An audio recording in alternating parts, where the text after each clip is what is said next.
Okay, I'm going to call the meeting to order. Stand for the pledge, please.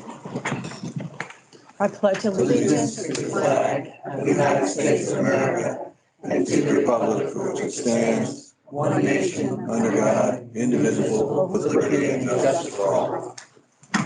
Good morning. Okay, so now we have the approval of the agenda, and I've been asked to make an amendment. So there's a request, a motion to amend the agenda. I'd like to move to amend the agenda to add a motion. Okay, is there a second? Second. All in favor of amendment? Aye. Yeah.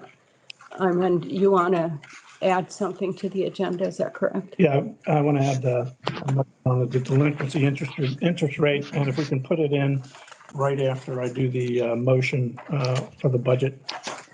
If you can put it in that order, I'd appreciate it. That would be the, okay, any other changes? Okay. Is there a motion to approve the agenda as amended? So moved. Second? Second. One favor? Aye. Oh, we had one more for search committee. Do we need to add that? That's on the agenda. Okay. We didn't have the paperwork, but I got the paperwork. Got it. Thank you. Oh, I see her. And then next, we have the approval of the minutes for January 22nd regular meeting. Are there any corrections or changes to those minutes that are needed? Is there a motion to approve these minutes? So moved. Second? Second. And are there any recommendations for changes? Okay, seeing none, I'll call the question. All in favor of approving the minutes for the January 22nd regular meeting, please say aye. Aye. Any opposed? Okay, all in favor.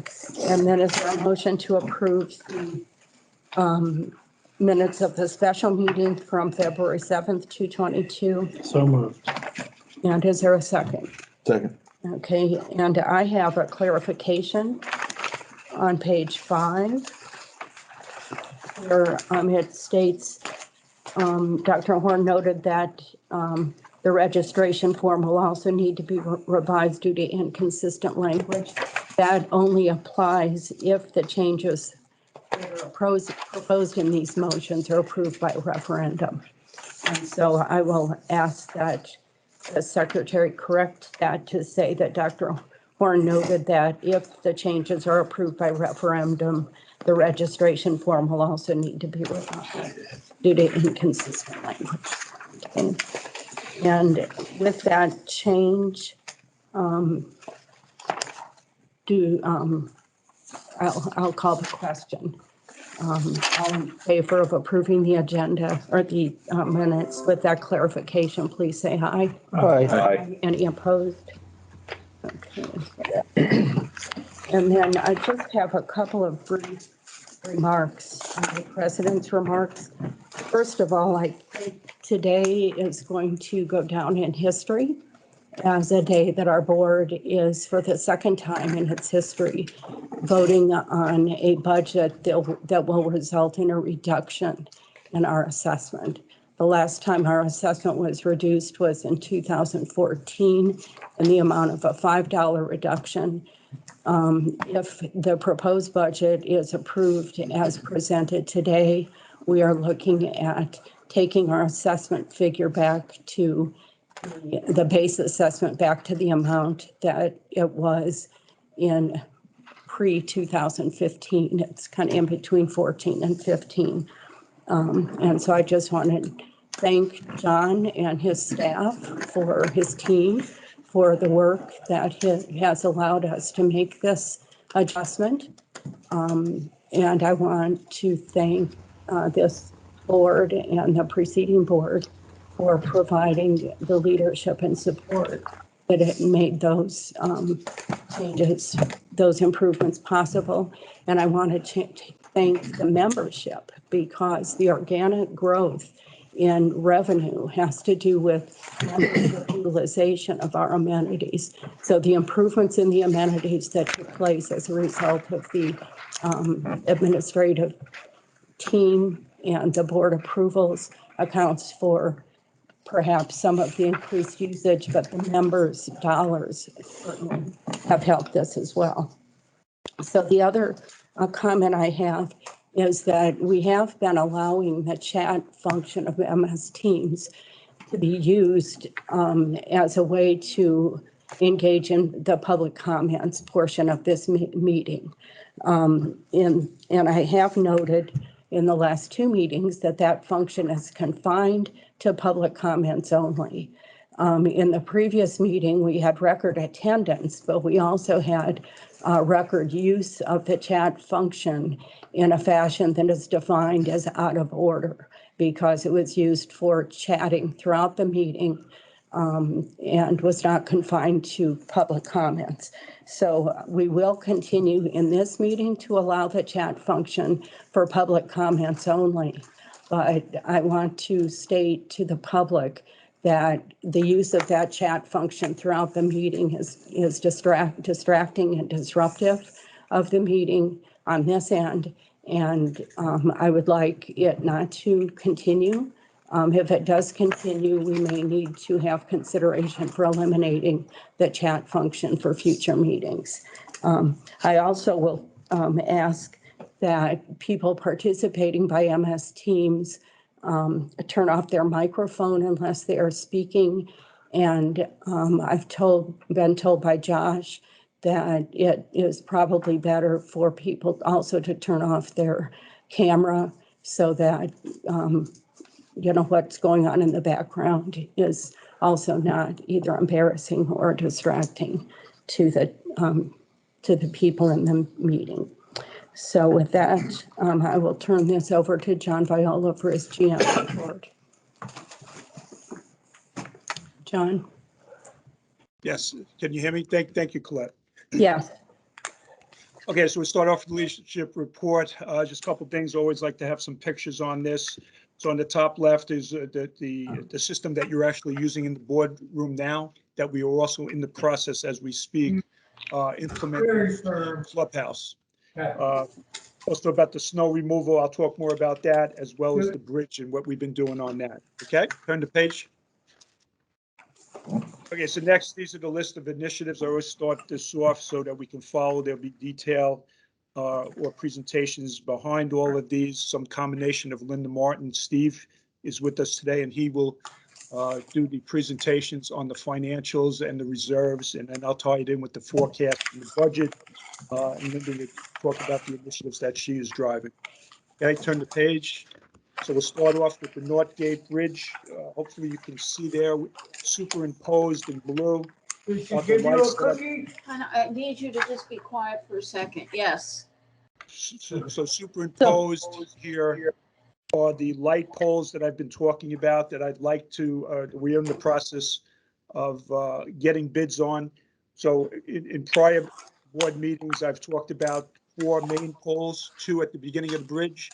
You can look on the left there, and then the 2 on the right as you end the bridge to help light the bridge, as well as replacing the globe lights that are there.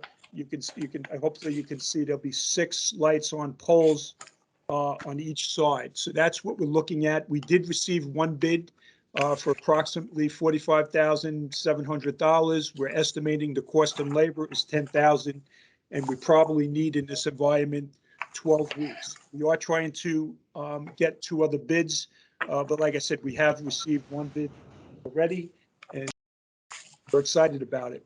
Hopefully we were able to go forward with it. Also want to just, as you know, we took down the guard shack. The price came in pretty much in-house, $2,500 to remove it. It was completed somewhere around the first week in February. I believe it was the 8th. We are looking at the guardrail to be extended on both ends of the bridge. We're working with the Department of Transportation or Highways in the state with that. So as soon as we get more information, we'll let you know. One thing with taking down the guard shack was looking at the width and what exactly we have there with the bridge.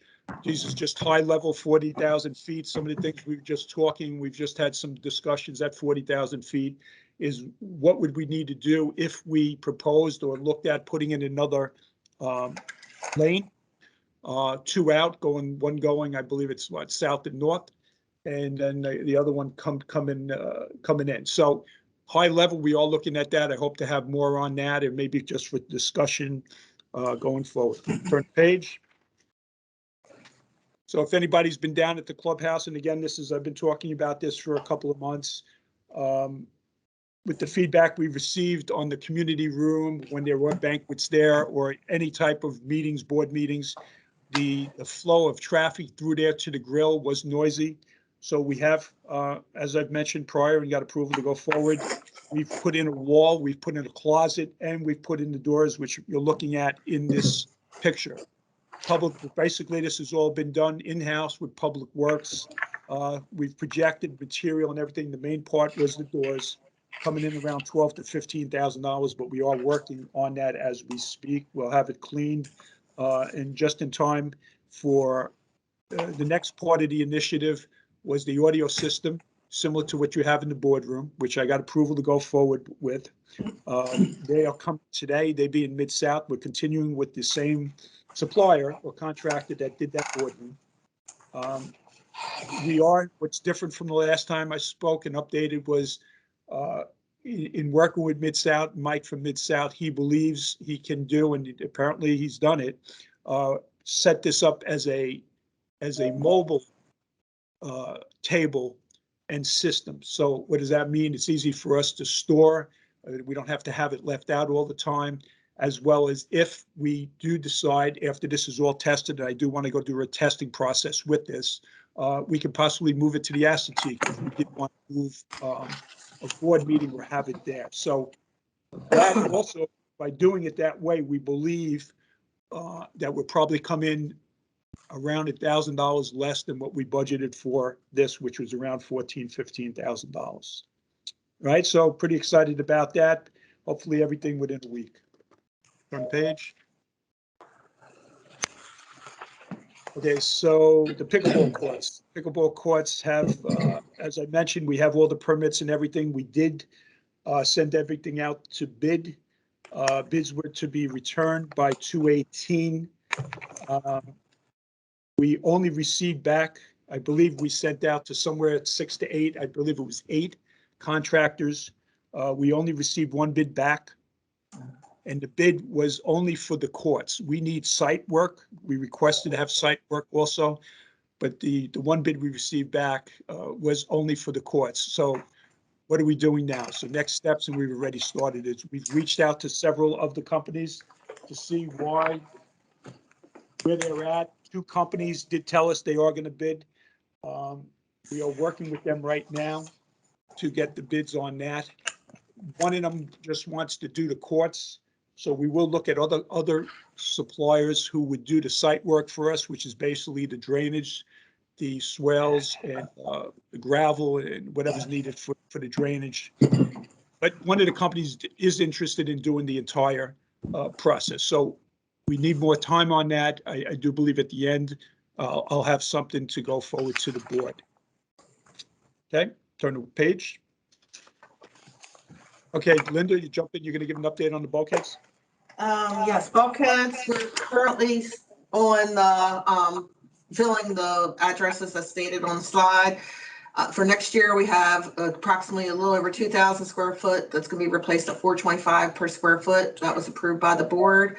The budget number is $919,125 that we have in the proposed budget to be approved today. The address to replace will be on Pintail Drive North and Ebtai Court, along with Pintail Park. Next slide. And this is also leading up the initiative for mailboxes, which she's already started on. Linda? Mailboxes, we had 10 high priority locations determined. We actually had a mailbox dropped yesterday at Pinehurst. So Public Works will be fixing that today temporarily till we put the pedestals in. For the cleaning's going to start in March. We're going to do a test site just to see if it will clean, because we are not doing power washing. We're just doing a by hand cleaning. So we will do a test site just to verify that it'll work. After that, it'll be a total of 55 locations, total of 4,125. Next slide. CPI. CPI, as of January, we had a total of 17 new violations, which leaves a total at the end of the month of 80 violations. And legal cases, we're still at 51, with the courts being just reopening. We were waiting for the court cases for the 51. Okay. On page. Thank you, Linda. Mhm. Okay, so on the other, I had the original initiatives. I've spoken about debranching that's going on down around the golf course, as well as the course.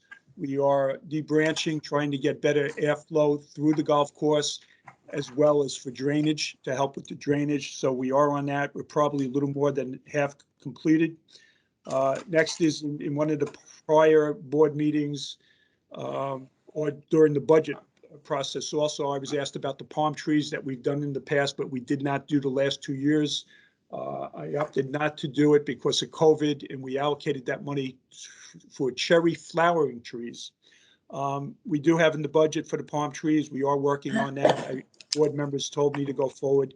We are in the process of putting the palm trees at the beach club as in the past this year. We are also looking at continuing the cherry flowering trees for the paths around the south pond as well as the north. So we are looking at that also. The walking trails I got from the Rec and Parks Committee, and during the budget review, the board has asked me to look at upgrading or maintaining certain walking trails. We are in the process of doing that. We are going to mulch it. A lot of the mulch we're getting from the debranching or the trees that we're cutting down, as well as reaching out to landscapers if they do have any, so that to minimize the cost, if not to make it basically all in-house. So we are working on that, and then as soon as the spring comes and the warm weather, we'll be working on it. But in the meantime, Eddie and his team are gathering the material needed for that. Snowstorm. So we did have several snowstorms, one major one. The approximate cost for us to clean that last one, and I think everybody did a great job on it, was approximately $31,000, salt, material. He did rent some equipment, as well as overtime and just the regular time on that. So $31,000. So that's still to be recorded. So you'll see that where I've talked about where, yeah, we have some favorability in maintenance or public works, but it just takes a couple items, whether we need to work it or whatever, that eats right into that. But so far, I believe we're provided well, if anything else happens for the remainder of this fiscal year. Payroll light study, a couple things on that. I have met with the company. It's the same company. It's a continuation, actually, the first piece that we're working on from our prior engagement with the Siegel Group, they're called now. I did use them, or we use them to basically review the position of the executive assistant to the GM. And I've received an updated report on that I've shared with the board representatives, and I'm going forward with that as far as filling that position. I have reached out to them also for another position that I would like them to do as a priority versus the overall light study. But I've spoken to them also about a proposal on that to take it. We're not going to do the entire organization as we did last time. I'm looking at more the levels from level 8 up to level 13. So I am working with them on that to receive a proposal on that. This is similar to what us did on the DMA study for the fixed assets. So, I'm hoping that they will be able to complete this by the June timeframe. When I spoke to them yesterday, they believe they can do it by the end of June. So I am in the process of getting that proposal, and then obviously I will share that with everybody. North Star, a little update on North Star, and Steve's here also if he wants to jump in, but I know there's been a lot of talk about the online payments. So the staff is currently testing the online payments with North Star. Tentatively, we are looking at possibly a March 15th date for acceptance of the credit cards. and there will be some limitations if somebody is in arrears or whatever. But again, this is tentative. We need to test it, just like that hybrid video audio system we're doing at the clubhouse. I want to make sure that everything's tested on it. So does Steve on the North Star with that. So Steve, you want to add anything on the North Star? No, so he's good on that too. So just a quick update, what we're working on right now on North Star. Okay, John, so I have a question. John, excuse me. I have a question about the credit card acceptance. Is that going to increase costs to the association? So when you define the association, it's what I'm working on, this budget and everything. The answer is no. There is a convenience fee that we have now. It would be the same. It's somewhere around 3.5% for the front end user, the homeowner. So same as that. Yep. Okay, thank you. Okay, so with that, we have Steve here today.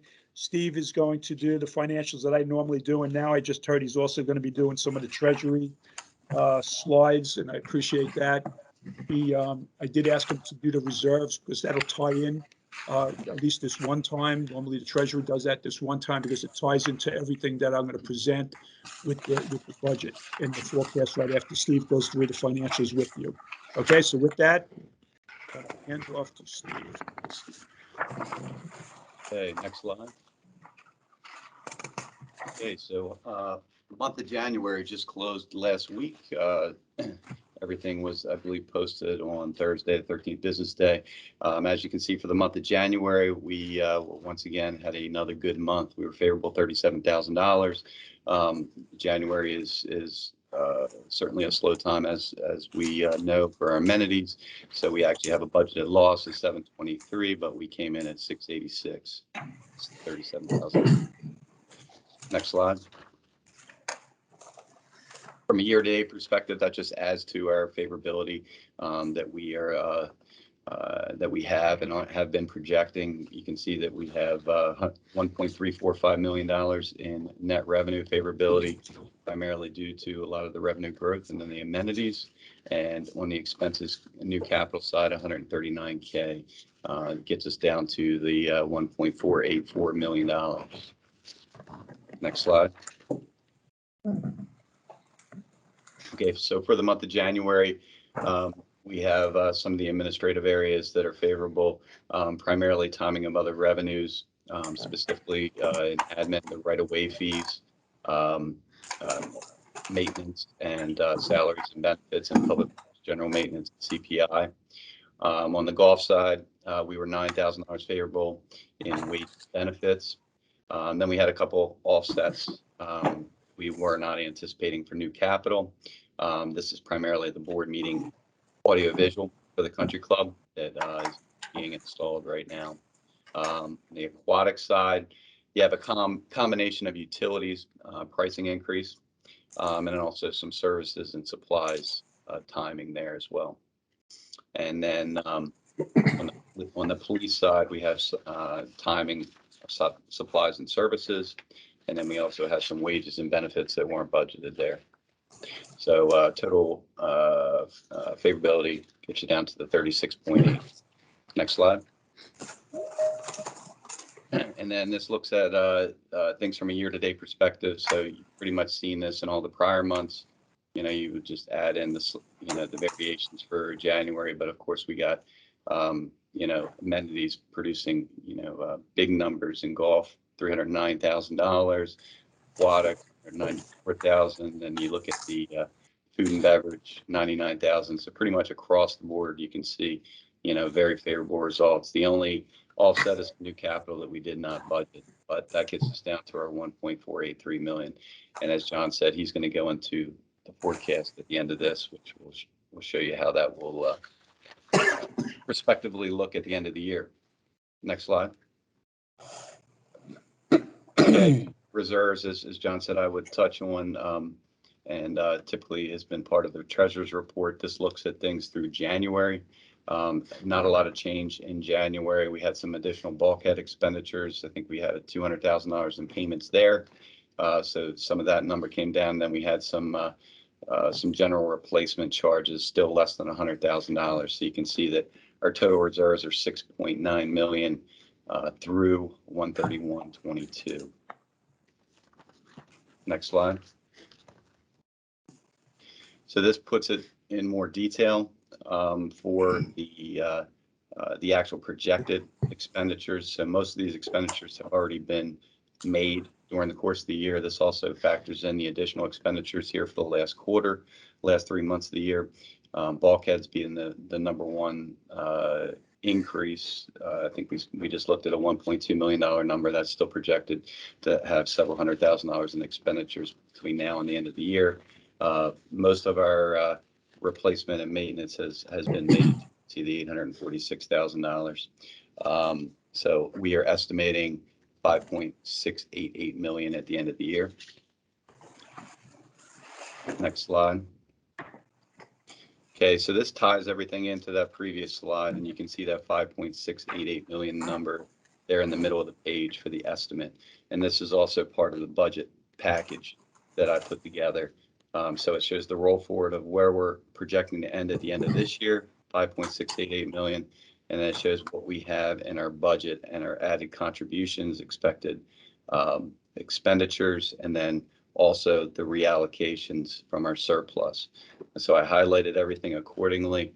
You know, for the reserve study, we had the contribution of about $1.7 million, which is taken exactly from the reserve study. The interest is estimated at $60K. Bulkheads, 1.053 million of contributions. And that is from the assessments and the waterfront differential, along with the $25 fee to the other homeowners. And then in terms of additional strict and restricted allocations, that is where we're putting in our projected casino funds. $350,000 we're allocating to roads, $100,000 to drainage, for the total of $450,000, which has actually been trending upward. So we increased that number. We only have $325,000 in this year's budget. And then the surplus reallocations, of course, we're taking a part of the surplus, putting it towards the assessment in terms of the one-time reduction.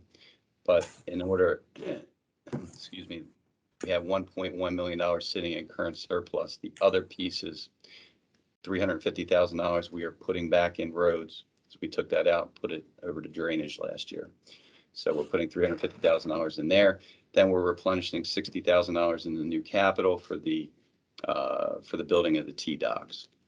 And basically all the expenses are part of the budget package included on the actual capital detail. So that's where you get your 492 estimated expenditures for bulkheads, 1.169, 350 for roads, 400 for drainage, and then the 60K for T-docks.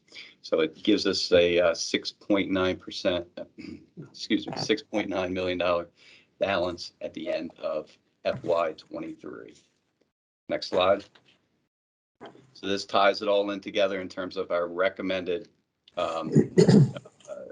balance within the general replacement reserve. So it has all the numbers that I have on the preceding page, which includes the contributions that are recommended per the reserve study, and then also has our expenditures that are actually part of the approved budget. And as you can see, the percentages are trending upward. We're a little bit below the 22% right now. As soon as we put the contribution in next year, you can see it takes it up to 26.9%, and then all the way up to 30.8% by FY26-27. And that's within the threshold of 22 to 28% that we've approved as the recommended reserve amount within the general replacement reserve.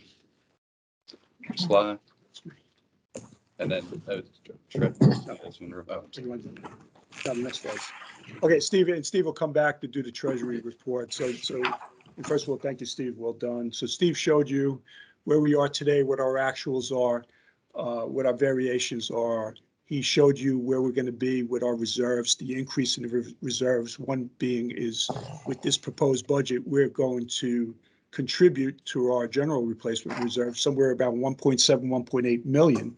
Our capital, we believe that we're coming forward in this proposed budget is around 500,000. So for a net increase to our reserves in this proposed budget of 1.2 million to general, Steve pointed out and showed you where we got the money to increase our allocation or contributions to roads as well as drainage. So he also showed you over the next 5 years how our percentage will increase on how much we said we should be funded. So with this assessment, which I'm going to get into more on the reconciliation of it, on how we got to this $100 decrease that Colette mentioned, we're showing you that our reserves are also going up and we are funding more. All right, so with that, the next slide is the on the right. No, please go back, Josh, one. Okay, so on the right is the reconciliation that I've been using, and I've been using since I've been in here, which breaks out every year, and I've did this throughout the budget process, which shows us where we were last year. So if you look at the top right, it's $996, and then the items that decrease the assessment and the cost on the assessment, right, as well as the increases. And I've talked about this as far as headwinds and tailwinds over the last several months. I mean, obviously the headwinds we have, and you'll see it on here as I go through it quickly, is that obviously the statutory increases for wages, as well as the wage increases that we believe we need in order to fill positions. So we've seen this. We've had a situation filling positions, part of some of the variations we have. So it's all broken out here. The tailwinds, obviously the amenities are doing way better. And you can see up there the dollar amount of the change to the budget, as well as the dollar amount to the assessment number, bringing you down to 896. Now, it's all broken out for you, and I pretty much have summarized it for you. But I just want you to go down, and I believe it's in red. If you go down to the line item at the bottom that says one-time assessment reduction from current surplus, and I'm going to talk more about that, but that decrease is $77 out of that $100. Now, we did fund, and it's still in there. There was an increase to the fire department for safety, for more manpower, medical benefits, or whatever that they are requesting. That was a $38 increase. So we are covering that in addition to this $100 decrease in the assessment. Again, that line item, I want to highlight it, that one-time assessment reduction from current surplus. I've recommended that we continue this line each year, and that's something that we look at after we each budget process based upon the prior year or where we are with our retained earnings, and that could be a plus or minus. You know, in the past, we had to increase the assessment because it was determined that we would pay off the operating deficits. With that said, this is a good spot for me to tell you that that infamous $1.6 million operating deficit that we had 4 years ago, that has been paid down. But out of that 1.6, about 800,000 did come from the assessment where there were increases for that. But the other 800,000 came from favorable to budget in our operations over the last 2 to 3 years. So that was a big part of it, as well as funding part of this assessment decrease. So let me break that down. So Steve told you we're favorable around 1.4 at the end of January. Our projection for the year, this is a forecast where we're trending projection is we're similar, somewhere around 1.5. I'd like to give a range of 1.2 to 1.6, but let's go with the 1.5. And I'm going to break down in summary for you where this is coming from and how it is. So just high level, if I take that 1.4, 1.5 that we're projecting as favorability for this year, not realized yet, but I'll talk about that more. A little over 700,000 of that, or half of it, is from the amenities. Organic growth, reduction of expenses, and just to highlight it is, and again, this is favorability. Golf, favorable to budget, projected 310,000. Aquatics, 230,000, favorable to budget. Food and beverage, 150,000. Racket sports, 25,000. That's half of that favorability, which we report on to our budget. The other half is made up of beach parking in the marina, somewhere around 100,000 favorable. The police and CPI around 125,000 favorable. Some of that open positions on the police side, CPI, they have recognized more revenue. Admin, finance, and public relations, again, more revenue coming in, cut some expenses, similar with finance and admin, some other items. That's about 250,000. Public works and maintenance around 200,000. Rec and parks favorable 60,000. So that's your 1.5 million. Now that hasn't been realized. So what we did was last year, we were in a similar situation and we left that, right? We didn't touch it. There was all kinds of discussions about it. And I said, wait till it's realized. And that's what us, and Budget and Finance has approved this as well as when we did the board meetings. We now are allocating that to the assessment and it has that decrease. What's in the pipeline going forward is this 1.5 that I'm going to continue to talk about over the next minute or two. That's there once realized at the end of April. And again, I still have 3 months. It is weather. The weather has a big effect on it. If we lose several weekends in April because of weather, it would have probably a 6-digit effect on that number. We've seen that before, but that's where we're at right now. And that 1.5 is our forecast. Okay, so here's the summary of everything that I just said as it affects the assessment. We had a surplus after paying down operating deficit of $1.6 million. And I have a schedule right after this. If you turn the page, Josh. Okay, so you see the top left. If you look up there, there's the 1.6. Steve has broken this out for me each year. You can see where we were at the end of each fiscal year and what we did, what we have done over the last several. And then there's a reconciliation below where we allocated to the one-time assessment reduction somewhere around 650, 700,000. The 350 that Steve showed you for the replenishing the roads reserve. We paid for the T-Doc. We allocated money out of that for the T-Doc. So that's where it's all come from. And again, that's the decrease there. The forecast of the 1.5 million, what I'm saying with that is when we do the next budget, we will have something similar that we can allocate more to the reserves and or to the assessment to decrease it. Again, keep in mind, we would have to cover that one-time assessment line that I presented to you here. The amenities, I just wanted to highlight the management of expenses, organic growth, and the maintenance and capital investments that this association has made to them, specifically golf and racket sports, and it's certainly showing the benefit there. Okay, that pretty much ties it all in for everybody. It tells you where we are today, what and how we came to this assessment at a high level. We've done all the reviews with Budget and Finance. I reviewed all this with Budget and Finance yesterday. They were good with it, as well as what we see trending and forecasting over the next 4 or 5 months. So I'm good. I'm going to turn over back to Steve, who apparently is going to finish up the Treasury slides for this month. Steve. Yeah, so we just have one slide here since the reserve slides that are typically part of this report, I already touched on. This is just a cash report. And, through January, we are still getting the same rate of return through our bank, Bank of Ocean City, 0.75%, which is a great rate currently. Potentially, we could see some increases next year with the rate increase. But in terms of total cash on hand, approximately $13 million. Of course, our cash comes in primarily in March with the, March through May with the assessment billing. So you will probably see that number creep up in the coming months, but still sitting at $13 million. We have that divided out between CDARS and then other insured accounts. So everything's insured. We have $7.1 million in CDARS, 5.9, primarily in insured cash sweep accounts or insured money market accounts. That's all I got for cash.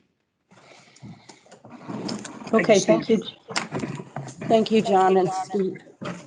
Okay, now it's time for public comments. I will remind people who wish to speak to offer their name and address. We will begin with comments from people in this room, and then second, comments from people in the Peach Room, the overflow. Third, members participating through MS Teams who use the raise hand function, and finally, those who want to participate using the chat function. Josh will moderate the use of the MS Teams raise hand and chat function.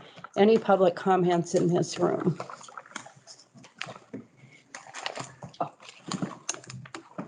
Joe Reynolds? Joe Reynolds, 84 Warden Road. Just a couple items. I was really disappointed to see those beautiful shrubs cut down over at the golf course. They've been there for like 50 years. I mean, it was just beautiful. And apparently we cut them down because we wanted more airflow, but I can't imagine there's woods right across the road, so I'm out of the airflow. It's a shame to cut them down, but it's too late.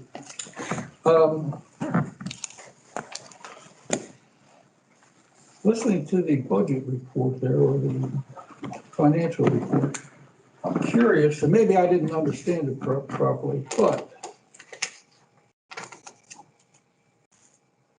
I thought I heard that Public Works and Administration are $500,000 better than budgeted.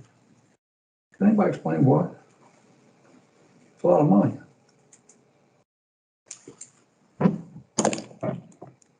John, do you want to speak to that?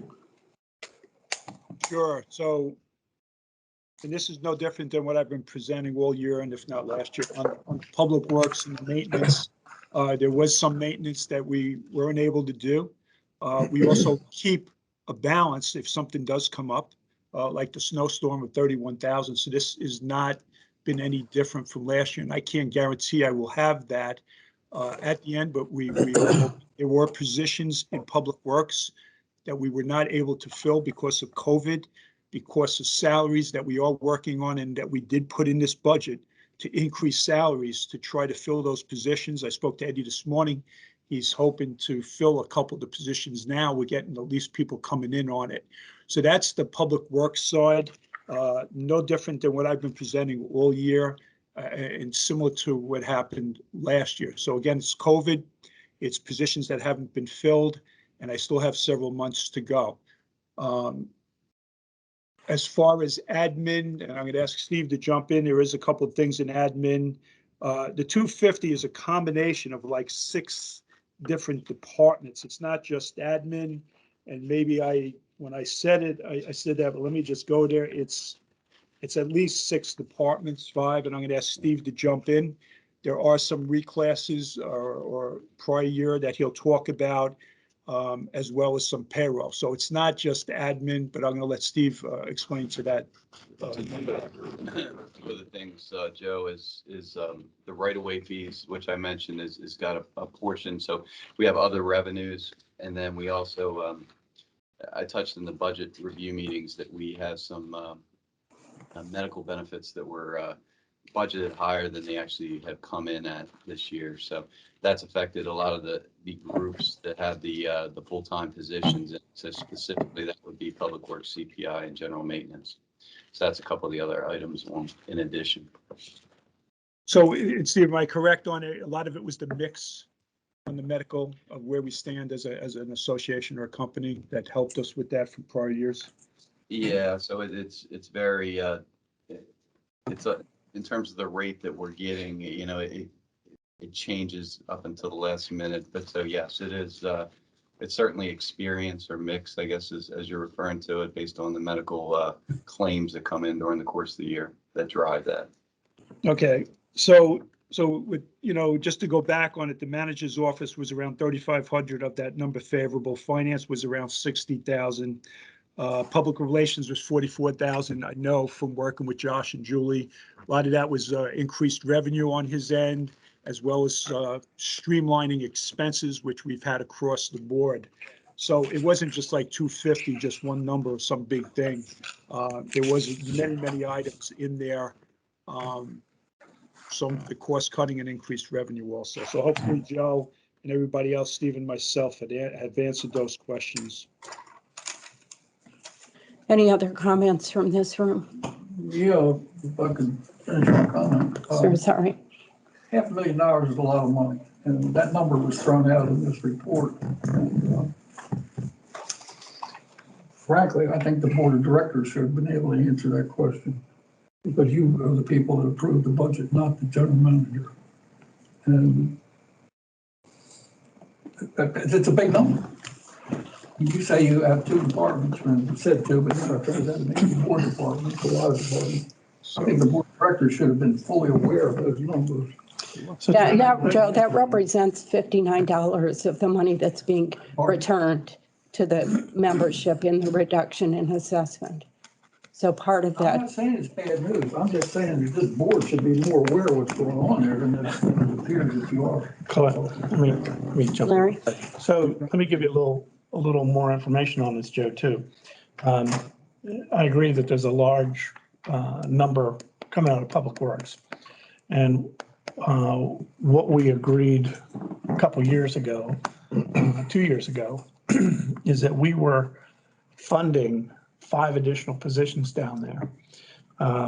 And we weren't able to hire people. So last year's budget, we kept the head count in there. So if Eddie was able to hire people, we'd be able to hire them.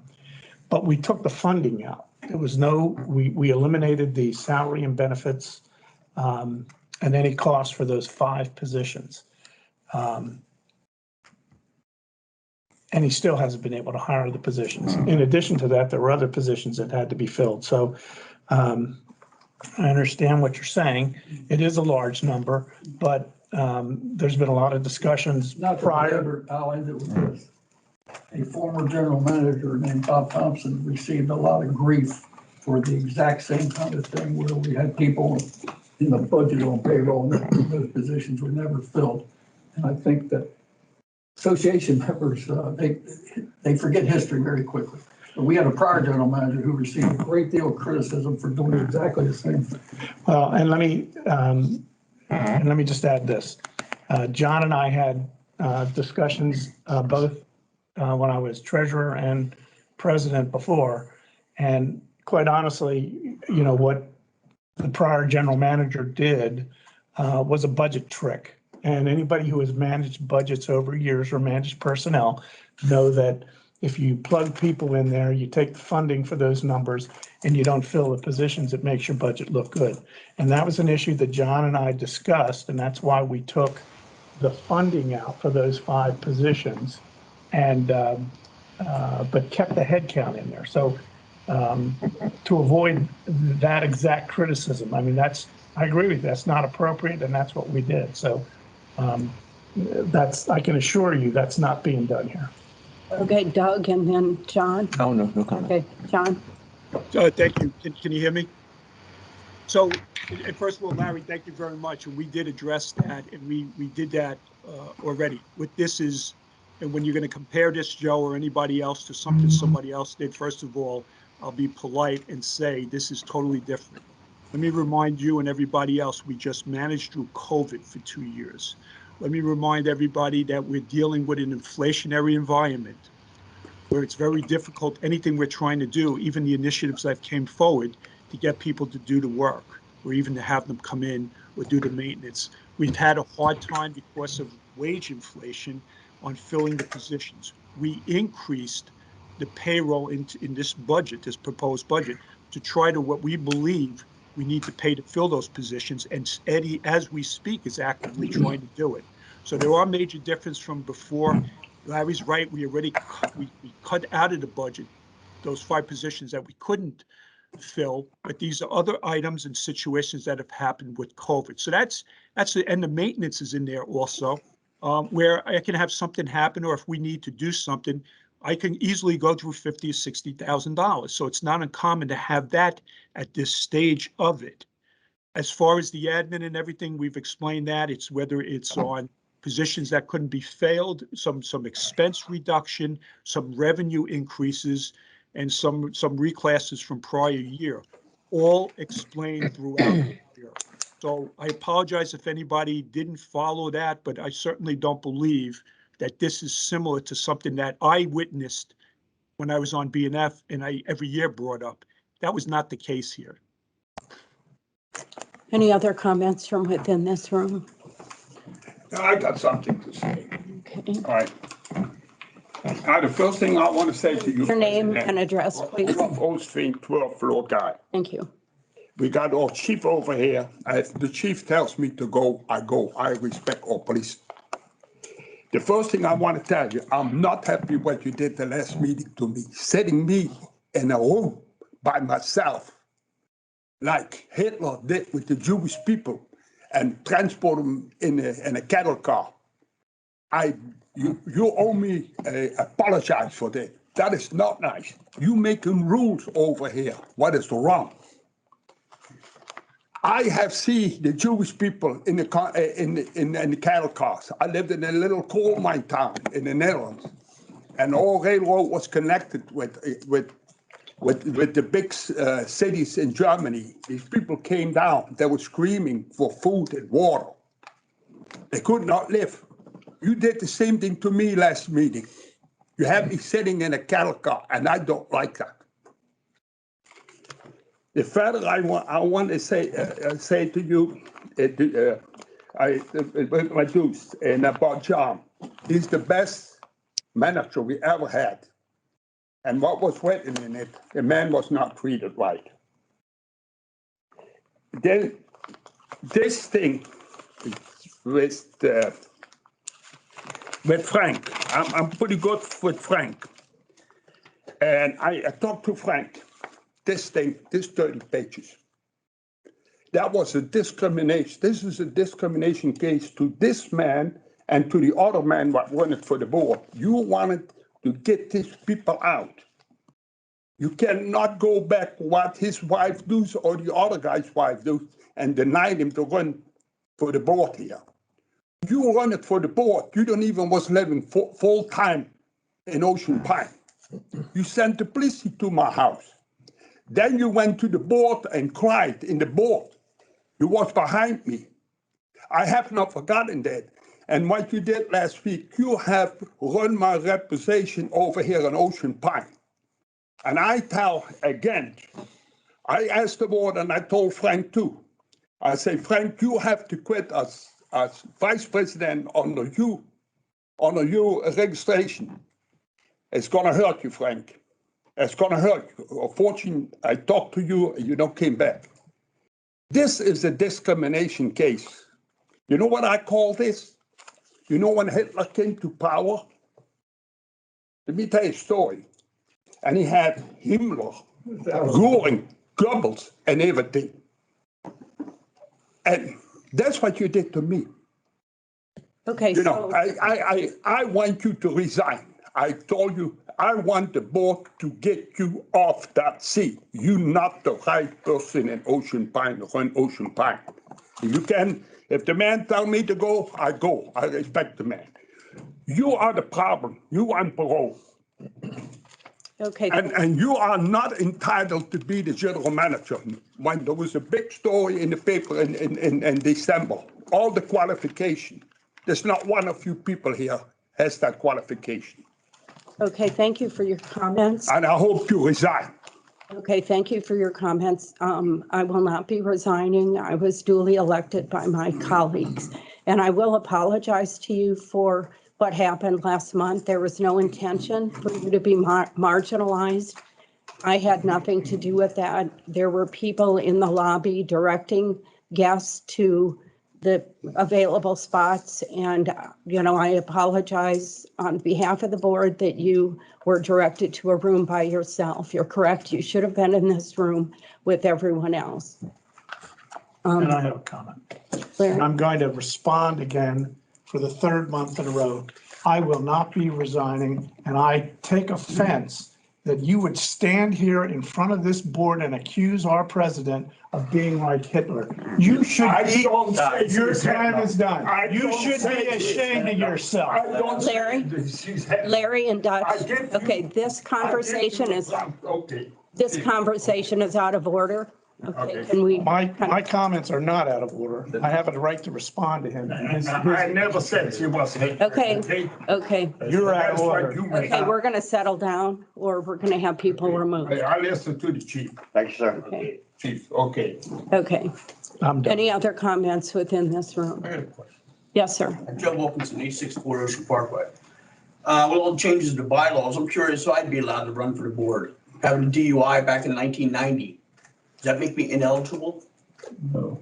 No, Okay, I was just curious because I didn't understand how the wording was going about who was eligible and who was not after the whole debacle with Rick Farr and Stuart Lakerman. I well, wasn't sure how you were, because everyone's got it passed. I was just curious. right. Yeah, and please be clear that none of these changes have been approved yet. Right. There will be a town hall meeting at which we will entertain discussion with the membership about these.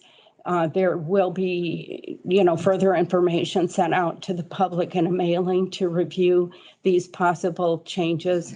But in the end, the changes are in the hands of the membership. Those that are voted on in favor by the membership will become changes to our bylaws, but there are no changes that are currently in place. So we as the residents don't have a word in that. Yes, you do. You're a member of the association. You do have a word in that. You will, when the referendum comes out, you will be able to vote on each and every change. Okay. And I will also state that, as Mr. Rolfstein may have implicated, I am not responsible for these motions. The motions that have my name on them are the motions that I put forward. None of the motions having to do with candidate eligibility came forth from me.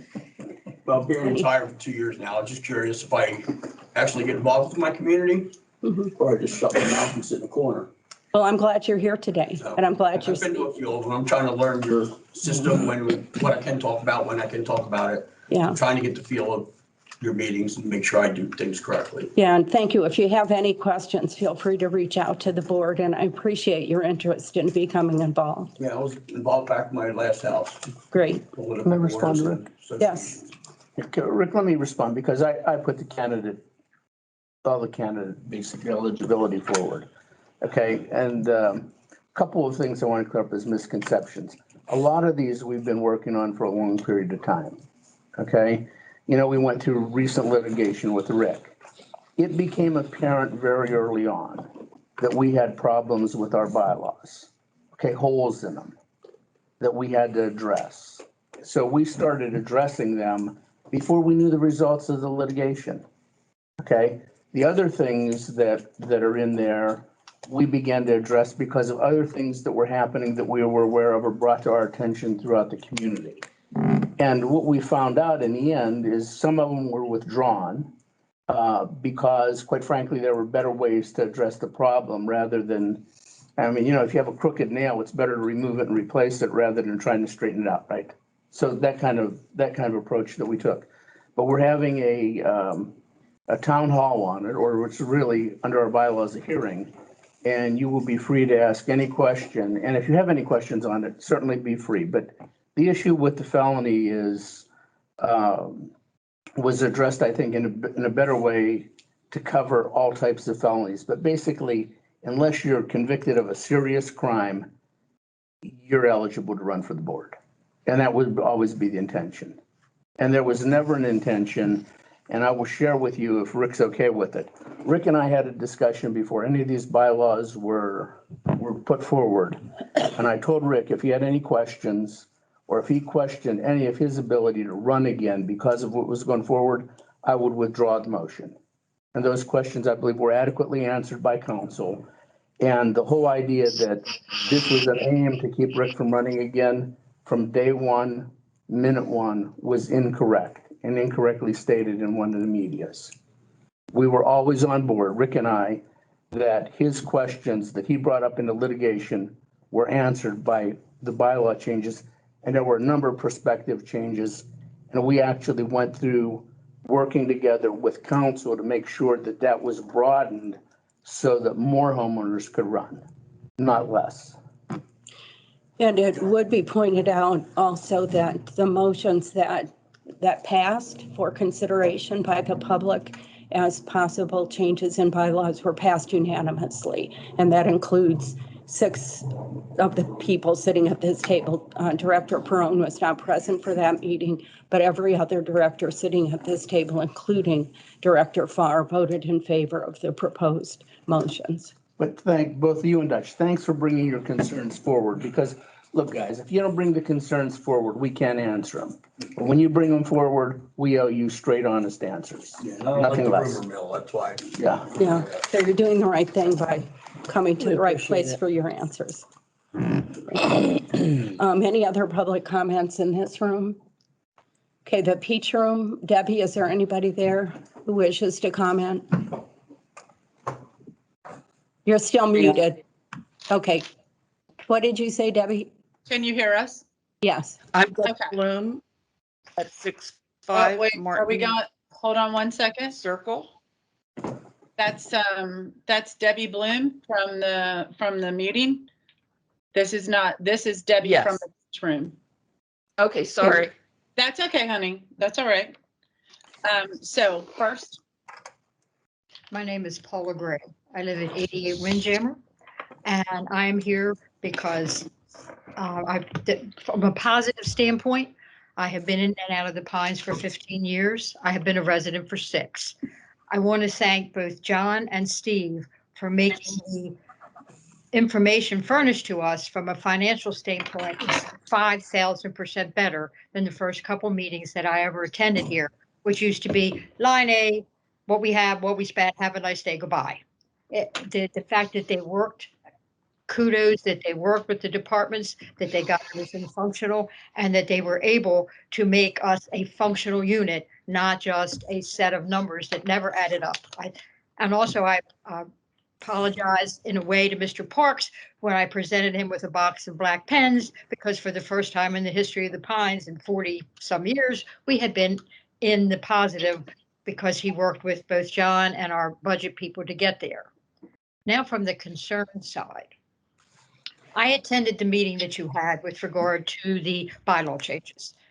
The fact that you're talking about one meeting to inform the residents here what's going on, I find important and distasteful. The mode age, according to realtors now in the Pines, is 40 something, which means that most of the people aren't here at meetings because they're working or they have families or whatever. The board meetings used to always be on a Saturday. Now they seem to pop up wherever it might be functional for all of you to meet. That's not, we have 8,500 homes out here. That's not what it should be. When the board meetings were on a Saturday over in the building over here, people showed up, people that were here for a variety of reasons, but you had people knew when to show up. To have to catch a sign, show up and squeeze into a room, that concerns everyone out here. My neighbors on my block of Windjammer, 6 of them are new residents within the and they all work. They couldn't get here at all. They can't get here electronically. And to only say, well, here is our bylaw changes, you didn't show up, have a nice day, live with it, is not. We need to find a better way. Also, we need to extend, if anyone's noticed lately, that the mail is absolutely dysfunctional. I was trying to use a non-cursing word, dysfunctional. You send something out, it takes 10 to 15 days for an envelope I mail right here to get to my grandson in Decatur Farms in Berlin. So you're going to say, get everything back within 10 days, and if you don't send it back, too bad. That's not acceptable, and it shouldn't even be considered. Have more meetings, bring more people in. And the third thing with the bylaw changes, we need to see in that presentation that you give what you eliminated, what you didn't think was functional, because we need to know what your positions are. Without knowing that, we don't know whether you picked the better or you picked the more expedient. That can be wrong. That can be wrong from us out here. It might be functional for you, but it can be wrong out here. You owe us that, give us that information. The final thing is this, is that we need to have in the bylaw changes, which I didn't hear at that meeting, there should be one that says, not insulting anyone that volunteered, not even insulting anyone that got appointed to the board, but we had people who didn't get elected. And if a vacancy came due, then the people in Ocean Pines picked some of these people. They might have been the 3rd and 4th choice as far as the count went, because maybe the mail didn't come back. But for whatever reason, when the vacancy occurs, one should consider that they should be the first people put on that board. They had the support of some people out here. Again, not insulting who you decided to put on the board, but then you have to worry about how you are affecting what people will see if their vote counts. I voted for so-and-so, Mary stepped down, Tom didn't get on, what happened to my vote? And finally, we all understand how difficult it is to be in a volunteer position. I had one that scared the living daylights out of me for 5 years. But we also know that when you do take that volunteer position, you agree to make yourself available to us. At that meeting, as recently as the bylaws meeting, people were saying, we're sending in emails, nobody's answering, nobody's coming back at us. And this has been going on for 5 years that I've been actively attending board meetings. There's got to be a better way. This is the day of electronics. This is the day of, we needed to get input, everyone in, everyone out. And when people don't think they're getting a response back, but the woman said she sent 4 emails, I think it was, and never got a response back. And finally, she called Mr. Daly and got him. Okay, Paula, thank you for your comments. Comments are restricted to 5 minutes and you've gone well beyond that. So any other public comments in the Peach Room? Yes. Yes, sir. Yes, my name's Frank Budzinski. I'm a homeowner on the south side of Ocean Pines I need to at state your address. 64 Nottingham Lane. I'm representing 5 other homeowners besides myself. Seem to have a problem with a lot of the traffic and everything on this 589, this racetrack road. There's cars that go up and down this thing or whatever, night and day. And we would like to have a 8-foot privacy fence put along the houses on the back side of there to block out a lot of the noise. Now, I talked to Larry and he said to say something to John. I've talked to John or whatever, and John, he laughs and says, oh yeah, they're going to put another 2-lane highway back there. Well, that's why I'm here today at the meeting, because I'm tired of it falling on deaf ears here. I got 5 other homeowners in this neighborhood that are on board for the association to put up a fence, to do something about this traffic noise, about all the trash in the yards, people cutting through the yards. You got other people that's walking off the street, whatever, coming in through the yards and all sorts of things. And being a homeowner here and putting up with traffic noise night and day is just not cutting it. I know that, there needs to be something done about a fence put up back there. I don't know what it would take or this or that, but I have the other homeowners on board between number 56, 58, 60, 62, me, and 66 next to me that are all on board with the same thing. And we need to do something about it. It's not fair to us that we put up with all the traffic noise and all the things. It gets worse during the summertime when you have different ones come down from all over the place. Not to mention the motorcycles are awful loud, and we shouldn't have to put up with that kind of noise and have to pay the association fee every year and feel that we're not getting anything out of it. I've also said something or whatever there to the police department about people speeding ungodly fast through the neighborhood and things like that. Now they've caught a few people or whatever that's been down there. I'm not here to be a bad guy. I'm not here to start trouble with anything. I just would like something done with a privacy fence along there, like they have on the other side of the road there, that neighborhood, that they have a fence there and everything for the residents, and it cuts down on the noise. The noise is just ungodly loud night and day. I can't even sleep in the bedroom in the back at night because, it could be 2:30 in the morning and round cars go roaring past. And it's just night and day, night and day, night and day, ever since I bought this place down here. And, I'm not the only one that's not happy about it. Okay, thank you, Frank, for your comment. You know, John, did you have your hand up? I would like to know what we can do about it. Thank you. John, did you have your hand up? Did you want to speak to this? I'm thinking about it now. So the gentleman did call, we did talk. I looked into it. Apparently this has come up before. The property over there is not our property, I was told. That road 589 is not ours also. I'm not sure about the laughing part that he said, but if he says it, he says it. I said, yeah, it sounds like they are going to increase, the lanes there, and it's probably going to have more of an effect.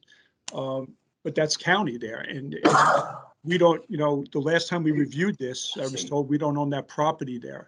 So look, I'm not sure what we can do there, or what is county and what's us. Outside of the other stuff you said, I'm not, I don't remember it that way, but that's fine, so. Okay, Larry? Yeah, and I originally got the letter and complaint on this, and there's two things. First off, Route 589 is a state road, and we don't own, as I think I explained to you the first time, we don't own that property, and we can't put anything on there, on that right of way that the state owns. And also, Ocean Pines cannot put anything on your property. So I think my suggestion was that if you have a group of homeowners that want to put up a privacy fence, that you go to the Architectural Review Committee and see if you can get it done. In a circumstance like this, they may be willing to grant a waiver to put up a fence that is a little higher than normal. But Ocean Pines cannot put up a fence on your property, and we certainly can't put up a fence on the state's property. Right. Okay, any Yeah. other comments within the Peach Room? Yes, you have, I know that the state has a certain right of way, but then at the back of the property, there's property lines there and everything else that, I'm sure the other homeowners, including me, wouldn't mind having the fence put on our property that's off the state right of way. And, there you go. But I mean, if you look at some of the bylaws, things like that you have there, that you're only allowed, three sections of 6-foot fence and all that, which does absolutely nothing at all. And, we need to pursue this to get something straightened out with it, because the traffic and the noise and all that is just unbearable. And it's kind of like this was the worst place that I ever could have purchased a home. I mean, I could have pitched up a tent next to the Beltway and been a whole lot cheaper. Okay, Frank, thank you for your comments. And you did hear that there is an avenue for you and your neighbors to pursue this with the Architectural Review Committee. Any other people in the Peach Room who wish to make public comments? Patty? Yes, Paulette, thank you. I have one question and Your name and address, please. Sorry, Patty Stevens. I live at 171 Nottingham Lane. Thank you. One question and one, I guess, two questions. One is on the issue that was discussed earlier about the overage in the public work budget. And my question was, is that possible when there's an overage like that to use any of that money, which may have initially been allocated for staff positions, for contracting support for things like, an example I'll give is, we want to get the kayak racks hung along the fence of the Swim and Racket Club that was approved and purchased last year. And if there's a shortage of staff to do that, is it possible to contract out of that overage in public works, or for the trail work, knowing that the public works guys are backed up with other commitments, is it possible to use some of that overage money for contract support services? So that's a question, I guess, to Mr. Viola. John? So thank you. Yeah. So yes, it's not just the overage there. We have, and a lot of this is expense reduction. It's just not all salaries, but we can look at outsourcing it or contracting it. We've had situations with that too, where we tried to bring in, whether it's landscapers or whatever, the prices are very high. They're all looking for laborers also. I can certainly look at that if that guidance comes in. Patty, if that guidance comes out of a committee, goes to the board and then comes to me, I will certainly look into that and try to, get the manpower, people power to do that. It's Don, the reason I bring it up is that this is both a revenue and a cost thing. We hope to charge for that amenity of renting the kayak racks, but if we don't get them in before the season, then we're not going to get the money for the amenity. So if we can't get it done quickly because of staff shortages, that might be one way to go. Yeah, and I'll definitely look into that, and I'll sit down with Debbie and with Novi and already. Yes. Okay, Absolutely. Thank you so much.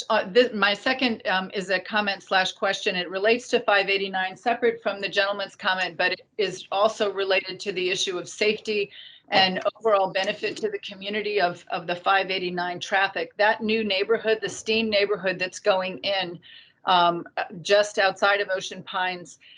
There have been discussions at different public meetings, including Chip Bertino's town hall last fall, about whether or not a separate access was going to go out to 589 from Ocean Pines. When I talked to State Highway, both Dallas Baker at Public Works and Dan Wilson at State Highway, they said currently there is no plan for an exit out of that neighborhood onto 589, which means all the traffic from those new homes is going to come down King Richard, up Ocean Parkway and into the four-way stop and out that terrible intersection at Manklin.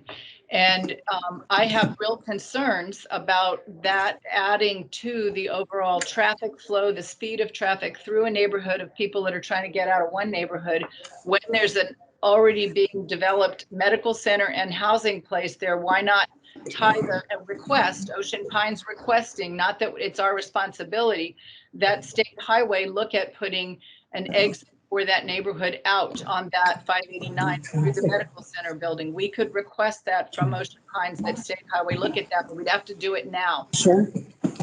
Let me, I'll address that. Patty, we had these discussions probably with in the last 6 to 8 months when it became clear that the properties were going to be turned over to Ocean Pines. The original plan that Steam presented to the state and to the county prohibited an access road. He doesn't have access anywhere except through King Richard, and I agree. The problem is that it creates traffic flow back there. A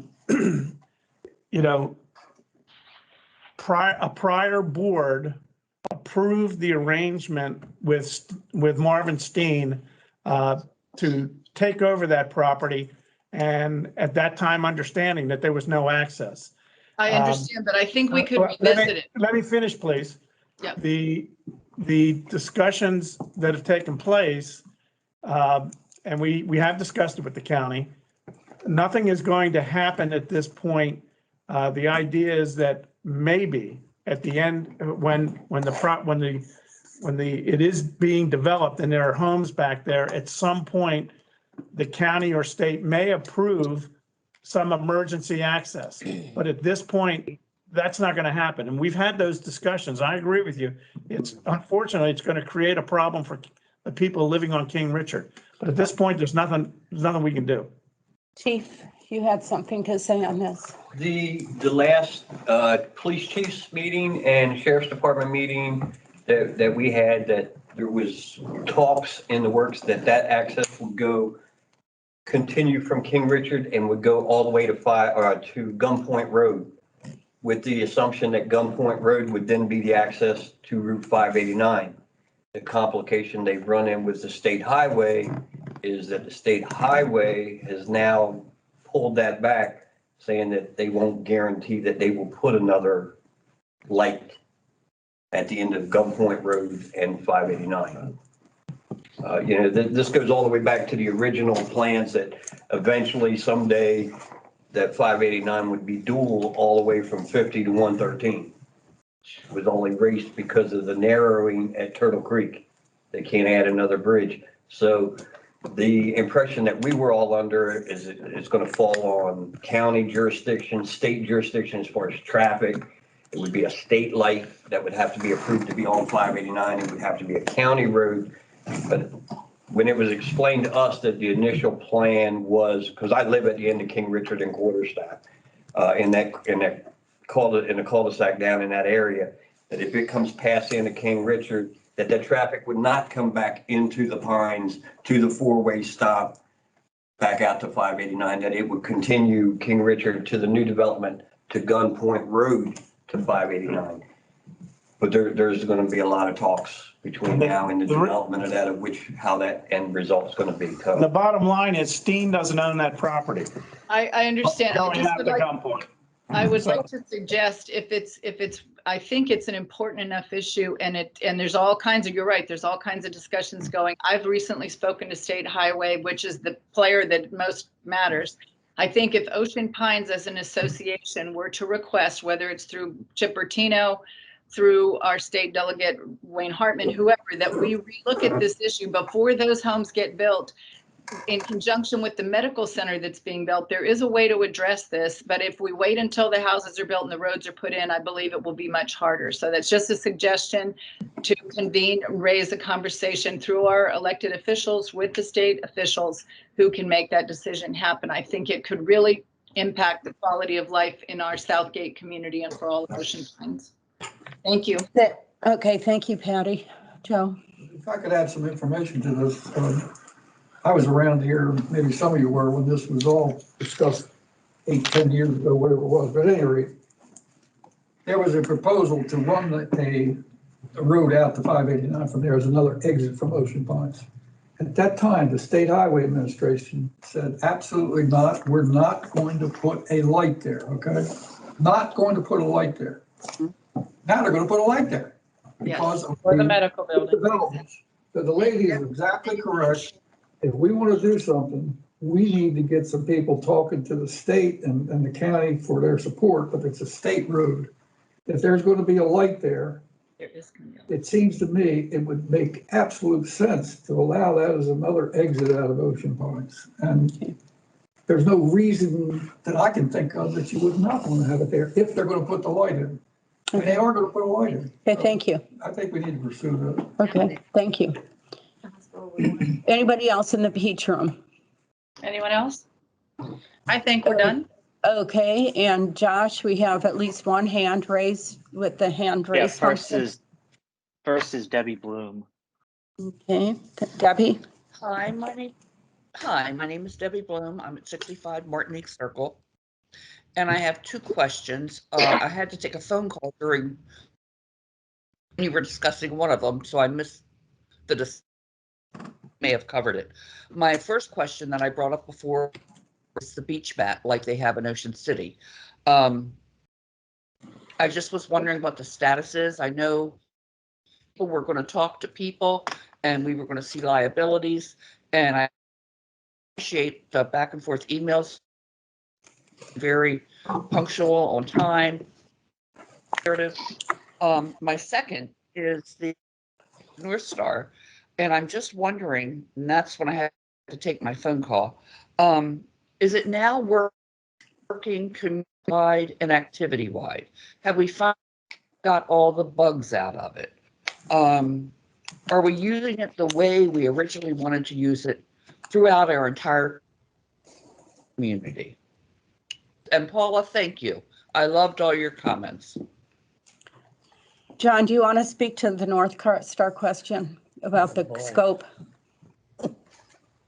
Sure.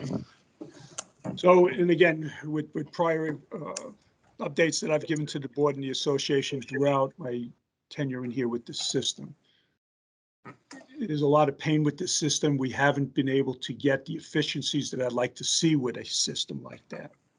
It was a system that needs a lot of customization.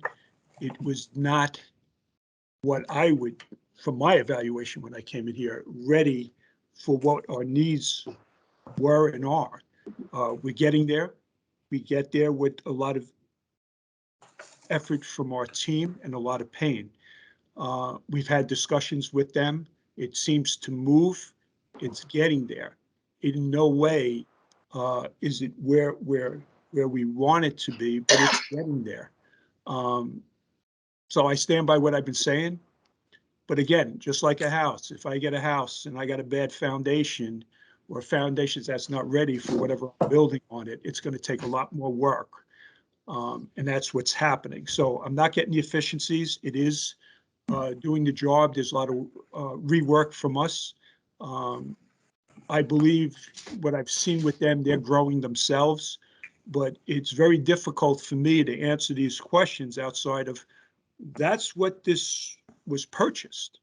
That's, we, us, this team is working with that. But you purchased a system that was not ready for prime time. You want to add anything else, Steve? Hopefully I'm answering your question, Debbie. We're getting there as far as cost, because I've read that. We have been able to keep the cost down. We, us have not paid for several parts of it. And Steve and I just went through the numbers this morning. So it's not that it's costing us more money than what we originally, and the number that it was not a big number for a system like that. But it's taken effort on our side, and I don't see that changing in a month or two. Steve even mentioned with the collection, or that we hope to use the website to collect the assessments. We'll see. We're tentative on it, but again, we're moving. We've gotten there. It's been a while. Every department or every amenity can talk to you about it also. So it's getting there. It's slow. It's painful.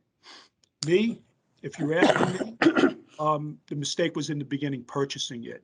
My job, my team, we're doing the best we can to get it to be operational. If this board or the association through the board wants me to turn this thing off and write it off and move forward somewhere else, I have been looking at that. Some of you in that room know that.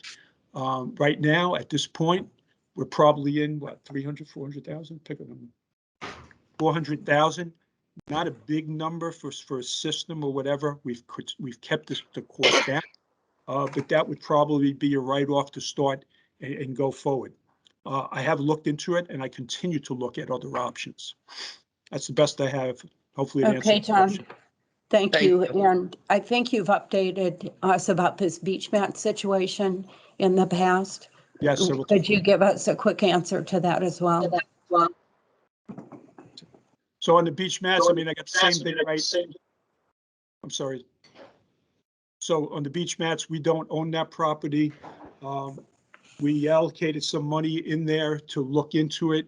Quite honestly, right now we haven't. I've been told in the past we don't own that property, and there could be other situations that have been brought up. If you want, I can,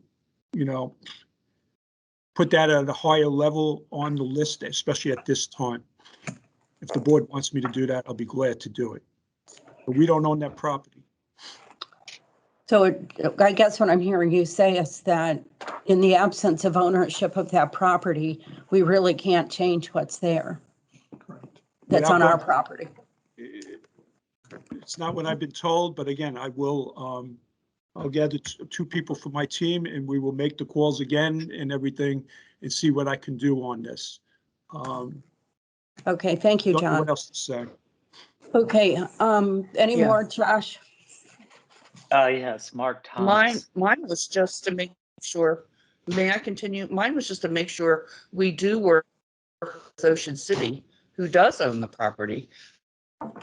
Just work with them and see what we can do to help them. Okay, and you have heard John's willingness to go forward, exploring Yes, I this have. further, and we'll go on to the next comment. Mark? Mark Thomas, 1132 Ocean Parkway. Can you hear me? Yes, thank you. Awesome. I like the system now that I'm in my car driving to work because I have a 5-hour appointment away. So I like to be able to listen to the meetings. Great job on that. Great job, John, and his team on getting things down and a lot better. I feel bad for Bob Thompson. He wasn't able to defend himself, but that it is what it is. I'll let Bob know what they're talking about him because I'm real good friends with him. We need a better breakdown of the legal fees, like individual legal fees for everybody. That's just my opinion. I just want to see where that's going. And then it'd really be nice to see the police department get a little more, maybe swim memberships, maybe some golf. Nice to see some police in there. I understand when we were cutting the amenities by $100, hey, add something back onto them and then let the police get something, because the community is getting worse and worse as we go. So we're going to get some outsiders. It'd be nice to have police presence that they didn't have to pay $8 to $10 to get into the pool. And they should have that as part of their benefit package, because quite simply, they're underpaid as other communities. We're lucky to have who we have, and they do an amazing job. And I'm proud to say I've been back here for 40 years, and I've seen this the way it's been. When I got here, they didn't have guns, and they've come a long way. And I just love our police department. I love for them to have a lot more than they have now. But thank you, everybody, and I appreciate you listening to my comments. Thank you, Mark. Yes, ma'am. Chief, you want to comment? Did you want to comment? We accept we accept all those. Bring your check. The police departments used to do, the association used to do that years ago. I'm not so sure that really represents. If you remember back, 7-Eleven many years ago was the only store that was open 24 hours a day, and the cops got the reputation of being at the 7-Eleven eating donuts and all, because 7-Eleven wanted the police officers, and that's basically what he's saying. And that's what a lot of communities are doing. They want the police to live in their community. That's why they do the take-home car policies. They want them to be able to be in the local pools or in their local restaurants and stuff like that. The disadvantage we have here is that most of our police officers don't live here. They don't own homes here. They don't live here. It would be a great gesture as part of the package, and Steve and Mr. Viola has looked at these things before. It's not really a monetary effective thing if the police or any of the Ocean Pines employees, and the police would not ask for anything that wouldn't be obligated to any other Ocean Pines employee from the other departments. But those are things that some of the communities are doing. And I do know Mark personally, and I know he does go out to church groups to see what they get for benefits for police and fire and ambulance in their community. And the big thing right now is jobs and being able to hire and not being able to hire. The applications aren't there, the academy's cut in half. So you try to groom everything you can into your own activities as much as you can. And a lot of communities are doing that. So I do take his voice into consideration. Thank you, Can I Chief. make this one comment? Frank? Yeah, to the chief, and Joe Reynolds about a year ago pointed out a program that Ocean City was using to attract firefighters. I believe they constructed apartments as part of a fire station. I don't think I did that. Okay. My point to the chief is anything that you can think of that would be meaningful in terms of recruitment, retention, longevity. I think you have 7 open years. Right now, I can assure you that it is very hard. I have 2 officers that have left here this month to go to the sheriff's office because they offer pension, take-home cars. As far as dollar for dollar across the board on pay, we're there. We've been there. When we were way behind when Steve and Viola came in. So as far as the dollar to dollar, we're there, but we don't offer what the bigger departments offer. It takes me a year to replace one person. The officer that just finished up here last Sunday, for me to replace him, first I have to find somebody that would take the job. They don't start the academy till July. They would graduate the academy in December, 2 months on the road as a field training officer. So for me to replace that gentleman right now, I don't have that officer replaced on the road until February of next year. So a lot to consider, but we will gladly chat. Yes. Thank you, Chief. Thank you. Okay, it looks like we've addressed all the public comments. Is that correct, Josh, on your end? Yes. Okay, thank you. So now we have purchase requests. We have one purchase request that was provided. I guess we should have revised the agenda to remove the other 2 that were on there. So we have purchase requests for resurfacing tennis hard-true courts, John. I didn't think he was doing any of it. John, are you doing the hard-true So, court? and I apologize if that in there, and I'm gonna look to Linda. It was my understanding that we did not go forward with any purchase requests for this board meeting. Okay, I'm sorry then. Yeah, sorry, Okay. if it is in there. Okay. All righty. Thank you, John. Unfinished business. We have second reading on resolution MO9 that I am putting forth. And Doug added quite a few changes since the first reading. You guys have had that to look at. Are there any I guess the one amendment I would make to what you put in there, Doug, is under section 8(5), where you added some language about allowing extended time for candidates to provide corrections and additions to their candidate application. And your language states that the secretary can determine if an extension to the due date is warranted. I don't have a problem with that, but we do need to make the due date not extend beyond May 31st in order to get the list of candidates to the elections committee by the 1st of June. So I would want to add that language. Yeah, point well taken. So maybe at the end of the sentence, it says the due date is warranted, but the extension cannot extend past Exactly. May 31st. Just add that. Yeah, that's fine. Okay, and then the other change that I would make is under C of that section. Wait, before we go on from there, I'm sorry. Look, I don't think we can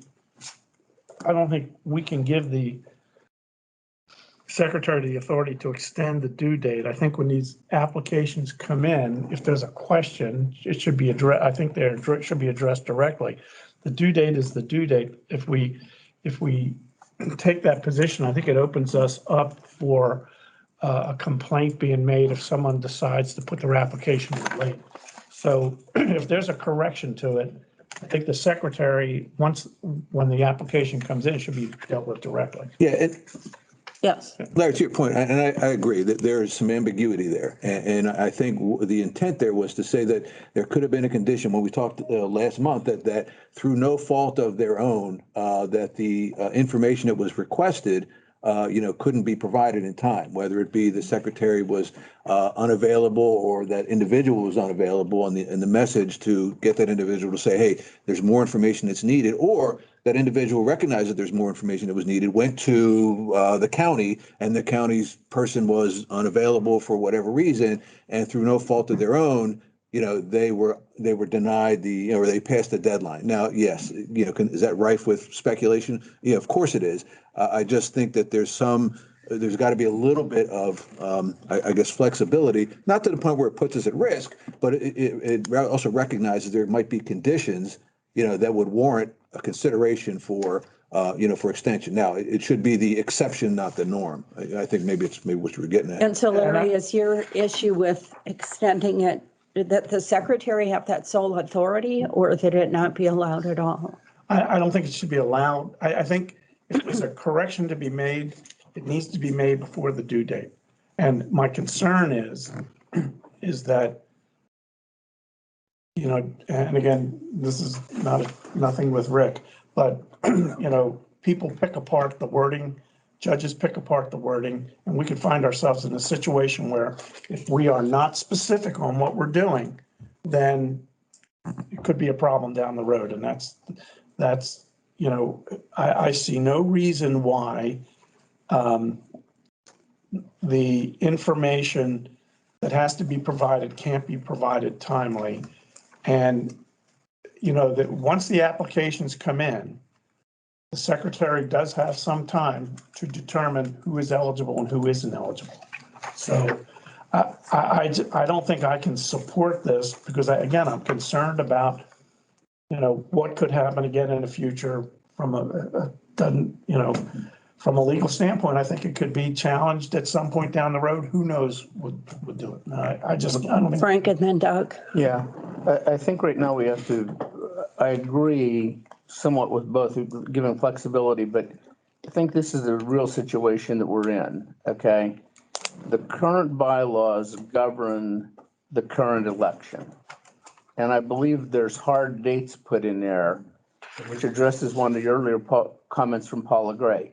Yeah, I'm sorry about the Postal Service, but the rule is this: the ballots are mailed by July 1st and they have to be in by the annual meeting. And if the post office takes 45 days to get mail out, we're screwed. Sorry, we don't control that. What we control are the rules in front of us. One of those rules, I believe, states a date of May 15th. Okay? So I don't think we can go past that, and we have to follow the current rules. The other issue with this whole thing is there's another set of rules that we're asking people to vote on.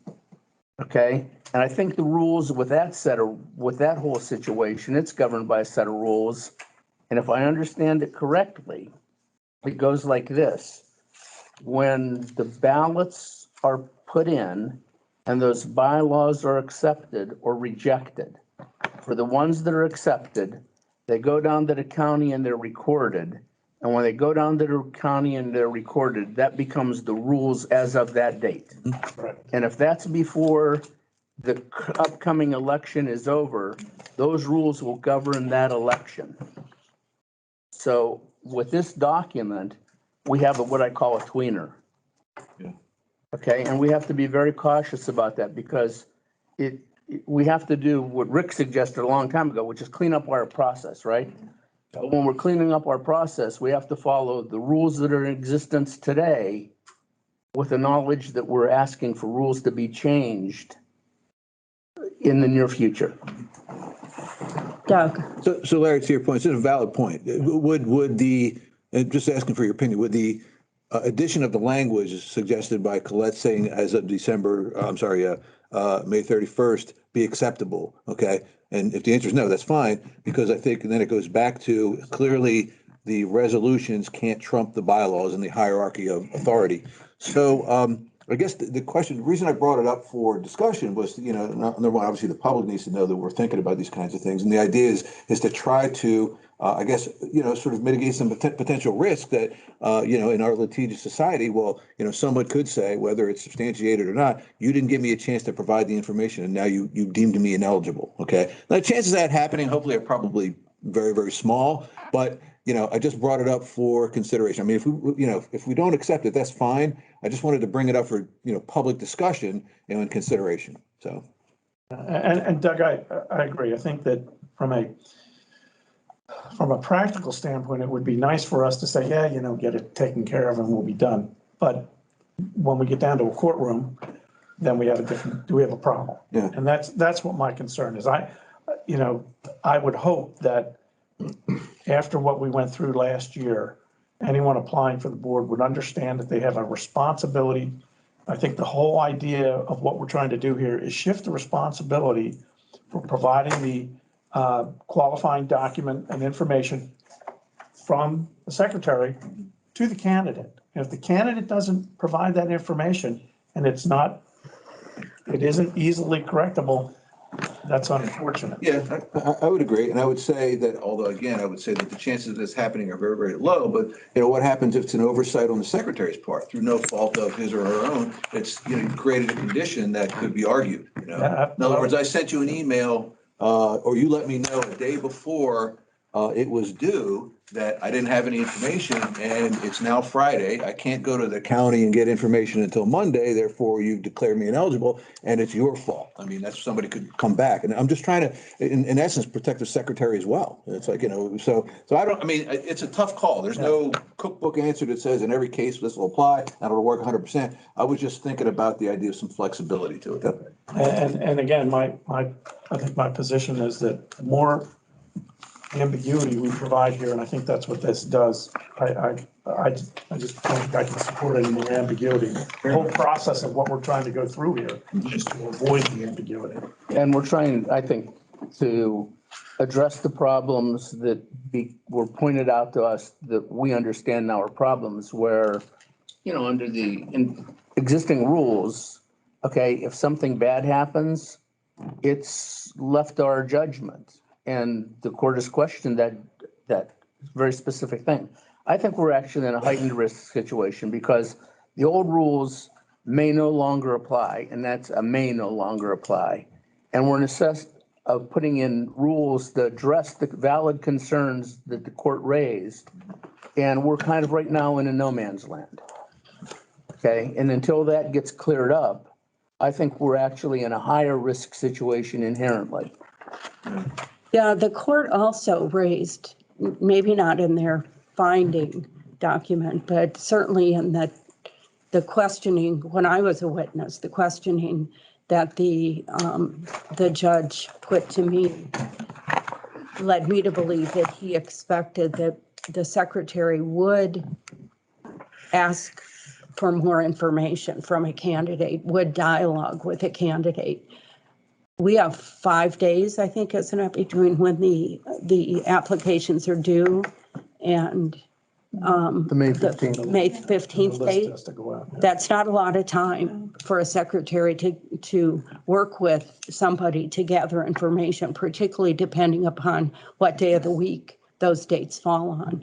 And so I lean toward, maybe pushing the due date out a little bit further, or, allowing for a drop dead due date be specified in the resolution for the purposes of gathering more information. Now, I think giving calling it a discretionary, based on the secretary's determination, I think Larry's right that opens us up to some risk.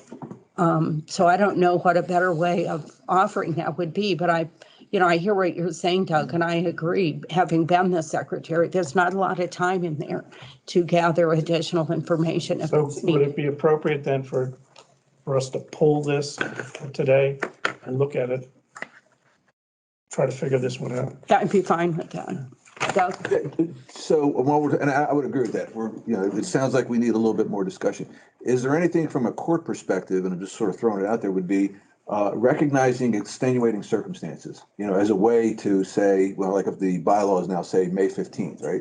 And you, through whatever set of situations that come up, you realize there are a set of extenuating circumstances that you couldn't have planned for, that are, the likelihood of which coming up is very, very low, but nevertheless it existed. And could we, and would be in violation. In other words, you'd say, oh, by the way, because of this particular situation, I am accepting this, revised piece of information due to the following set of conditions. In other words, would we be violating any law? Would we be putting ourselves at additional risk by doing that? It's just a question. Yeah, and I think that's a question for our future discussion of this. That's all. It's not answered today, but we're agreeing that we're going to engage in that discussion. I'd like to close this discussion and move to the next item. One last one. I think we've addressed that specific situation, okay, with the proposed changes that we've brought up.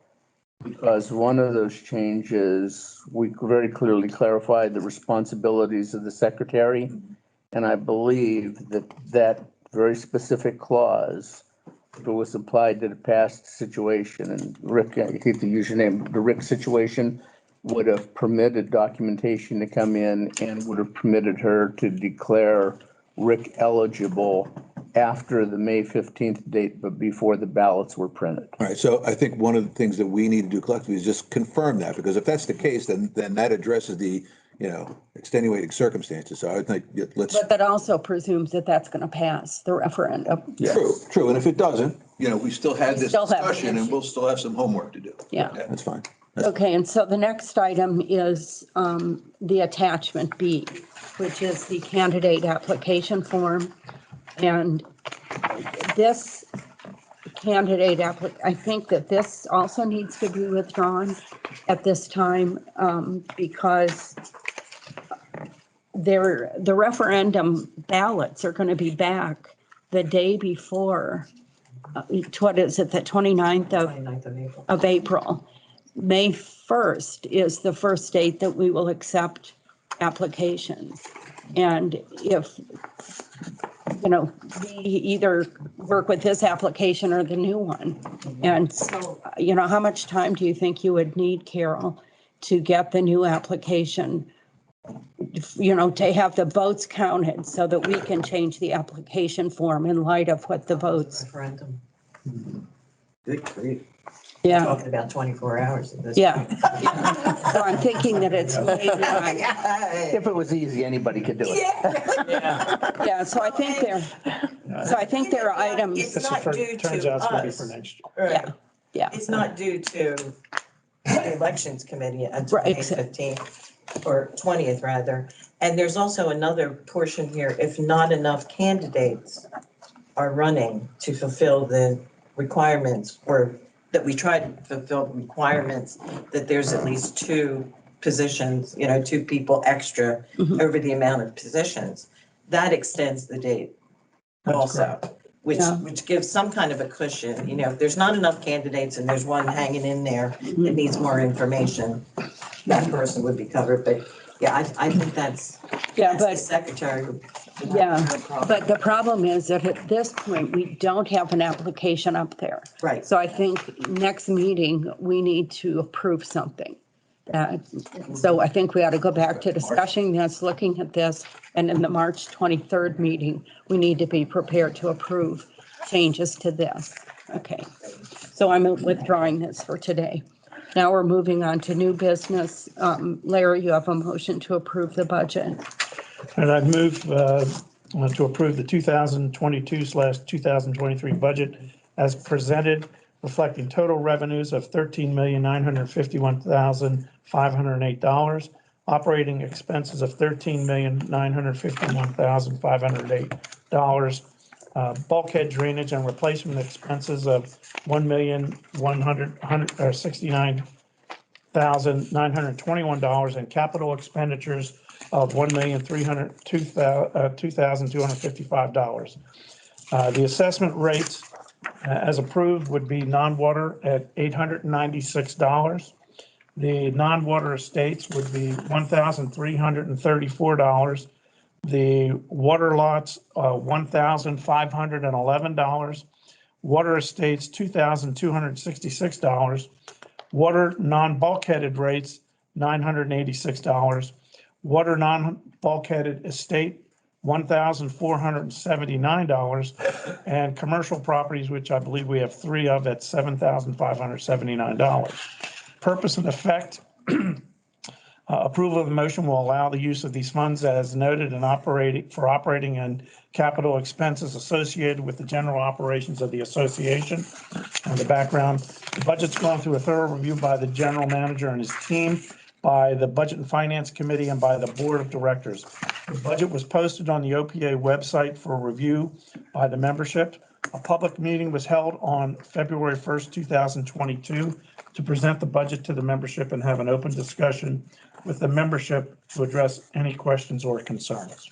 Is there a second? Second. Just any further discussion?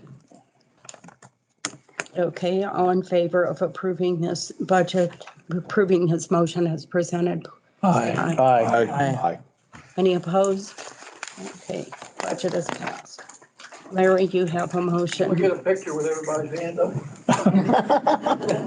It is historic. Thank you.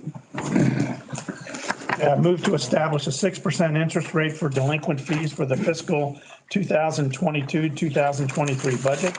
Purpose and effect, the establishment of an interest rate for delinquent fees is required in section 12D of the Declarations of Restrictions. In the background, this action is related on this action is should be required on an annual basis for our governing documents. Second, Second.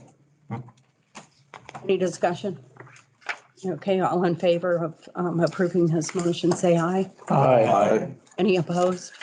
Okay, motion carries. The next item is Rick's Recreation and Parks Committee grant application. Yes, thanks for adding this on so quickly. We just got this the other day, and I went ahead and got this from Patty Stevens, and we're actually under a time constraint as far as for an approval for a grant, which is being submitted through ARP. And what this is, the Recreation Parks Committee, together with the Recreation Parks Department, would like to submit a grant application to ARP to receive funds to make improvements to the Library Trail, Robin Hood Trail, and leveling of the surfaces, improving drainage and safety, adding trail signages with distance and arrows, and larger informational signs with map and through the entrance. There has, and I sent to the rest of the directors the grant application, as well as the maps and the trails that were going to be for improvement on that. So this is going to be up for discussion. And I had asked Patty to remain here and add any additional information for that. And Patty, if you're available, if there's anything else you'd like to add for this discussion. Okay, I'll suspend Robert's rules to allow Patty to speak on this. Patty, did you have anything else to add? Thank you, Rick and Colette. The one additional part of the grant proposal is to host community walks on a monthly basis once these trail improvements are made. And we're going to request that part of the funding is for counters, trail counters that could be installed at the head of the trail of the Route 90 trail and the Robin Hood Trail, so we can keep track of how many people are actually using those trails. That part of what AARP's focus is to build community engagement and connected communities. And we think walking together is a really great way to do that, but we need to make the trails safer and more easy to find the way to do that. So the infrastructure improvements are one part, and the fostering and facilitating community walks is the second part. Thank you. Thank you, Patty. John, how does this fit in with the ongoing work that you have your staff engaged in and your goals for these? So this fits right in. You talk about the walking trail and this grant and all that? Yes. Yeah, it all fits in, and Debbie has been updating me and we've been talking about it. So yes, we definitely welcome this. Okay. Any other comments from the board? And just the grant amount is $10,275.75. So I would hope that the board sees that we can move forward with this application. Can you repeat that number, sir? As far as the grant total? Yeah. $10,271.75. Are you wanting to say something? Yeah, so a couple things. Number one, given the time constraint, I just offer for consideration that we don't wait until the March meeting to do this. And perhaps after gathering all the necessary information, we call for perhaps an electronic vote to see if we want to move forward with. I think we're voting on this today. Well, this is just a discussion item right now. Yeah, but I thought you were changing that to a motion.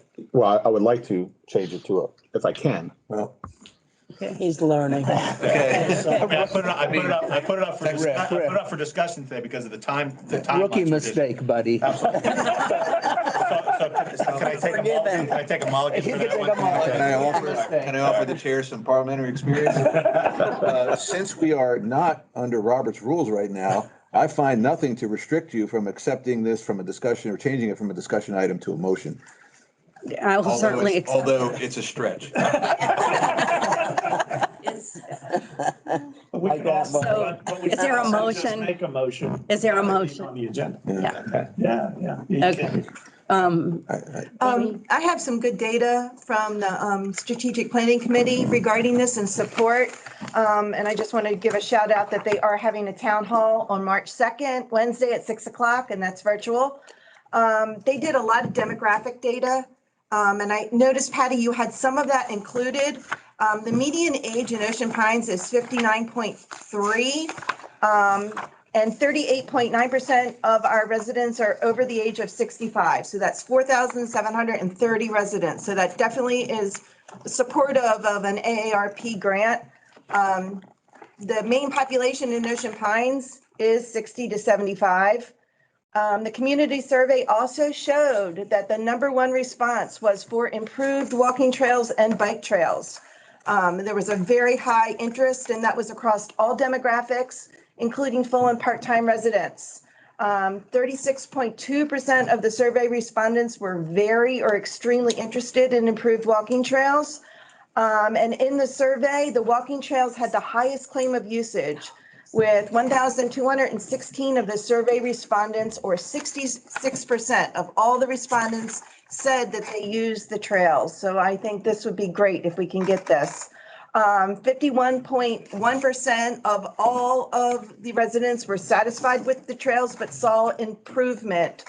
The idea of planning community monthly walks around the trails, I think that's great. And I know Josh and Julie would definitely help assist with that promotion. The only thing I saw on the grant the thing I didn't see on the grant was anything regarding the Brainbridge Pond Trail. And I didn't know if at this point it's too late to amend the grant and try to ask for more money. but the exercise equipment at Whitehorse Park, there at that trail is widely used, including my husband. And there is room for more exercise equipment, both at the Bainbridge Pond Trail and at the South Pond. So that might be a consideration for adding to the grant. But if time is of an issue, I say we get it and we get it in now. Doug? The risk of occupying it, I would offer from parliamentary to reinstate Robert's rules and then suggest that this could have been a typo on the revised agenda when it was it probably should have said motion. So I'd be perfectly willing to accept a change from a discussion item to a motion. Okay. Frank? I would like to move that we amend the previously accepted agenda to permit Director Farr to put a motion before the board regarding the Recreation and Parks Committee AARP grant application. Actually, we don't really need to do that, but. Is there a second? You need to reinstate Robert rules. You haven't reinstated it yet. Yeah, just reinstate Robert's. I'm now ready to do that. Yeah, there you go. It's up to you. You're running the show. I will reinstate Robert's rules at this point. I think we're not quite done discussing this. I think we will be ready for perhaps amending the agenda to make this a motion. I'm in support of this conceptually. I think it's a little misleading in this grant application to say that any of these trails are going to make it possible for people who don't have transportation to more easily access any of the public services in this area. And so I think that I would prefer to have that struck from the narrative of the grant because that is quite misleading, I believe. I don't think we have any existing trails that go from residential areas to the grocery store or directly from residential areas to other public facilities. But other than that, I am in support of this. Any other comments, Larry? Yeah, I wanted to address a comment Amy made regarding Bainbridge Park. The reason that they're not considering doing anything additional with the trails at Bainbridge is that the larger plan is to look at the all-inclusive park over there. So that's why Bainbridge is not included in this. I had one question for Patty. Patty, when in the grant it says input will be collected using a user survey, are you going to use Survey Monkey for that? And I will suspend Robert's rules for you to answer that question. Amy, we're still looking at some options. One of the options that we've seen in looking at other playgrounds as we've done our research for Bainbridge is on an entrance sign at the trailhead of both parks, you could put a QR code and the QR code could go to a certain selection mechanism. It could be Survey Monkey. It could be something that perhaps Josh and Julie could tell us that they would have access to. But we haven't defined. The grant is the what we want to happen. The exactly how it will get done is still being in consideration. Okay. Okay, reinstate Robert's rules, Larry. I think we have a motion to amend. Yes. Do we have a second?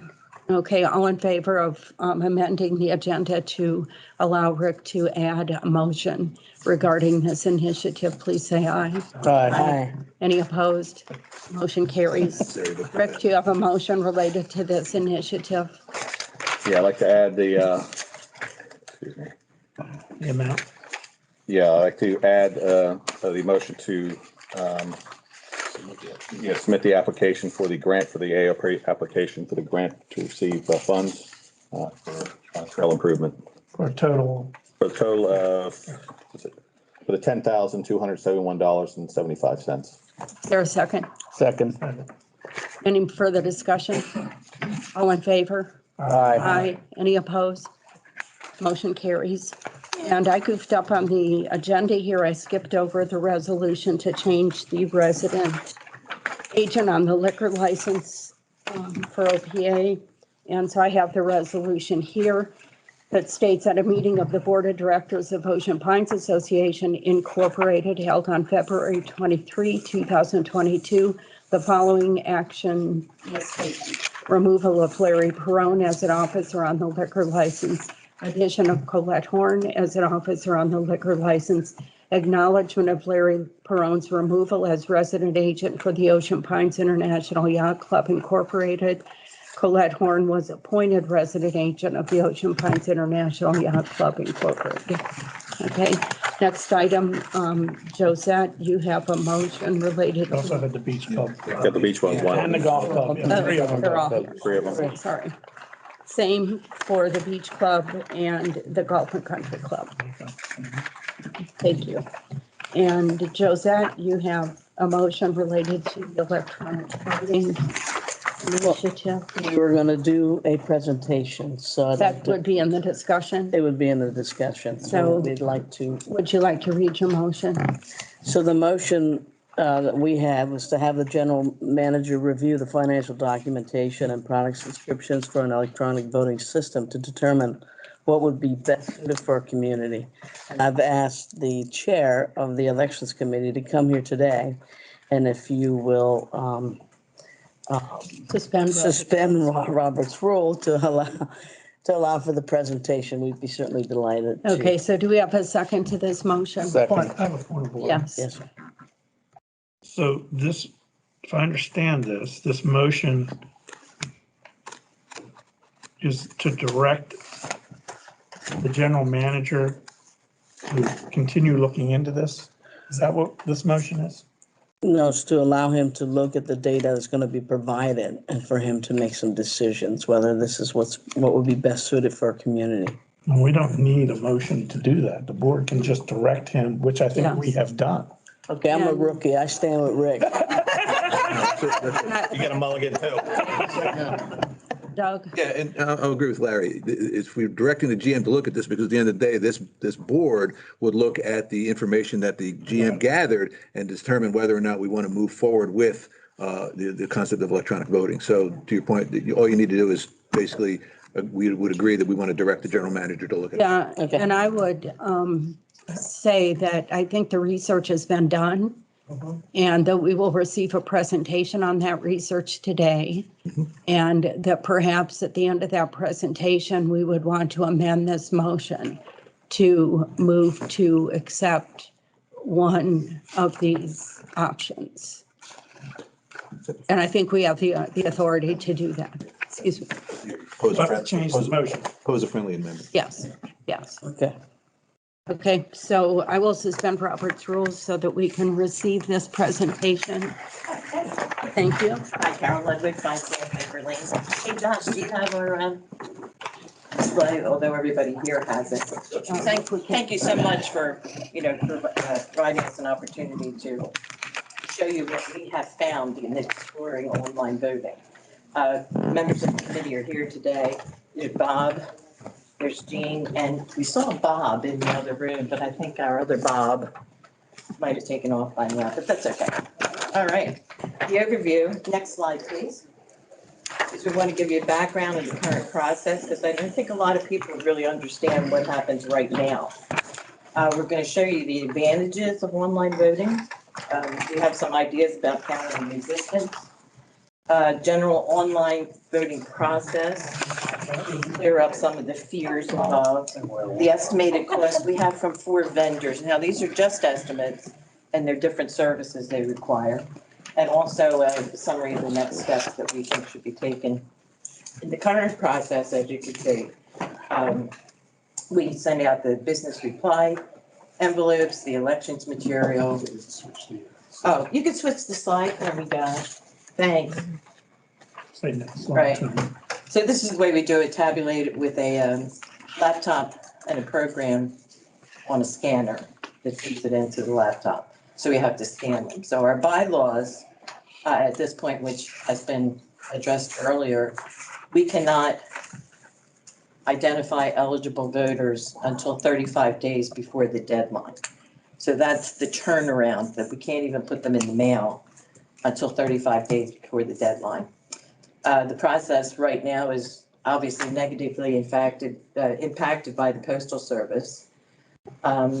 Numbers of our invalid ballots because of the returns went from 182 to 289 and higher expected in the near future.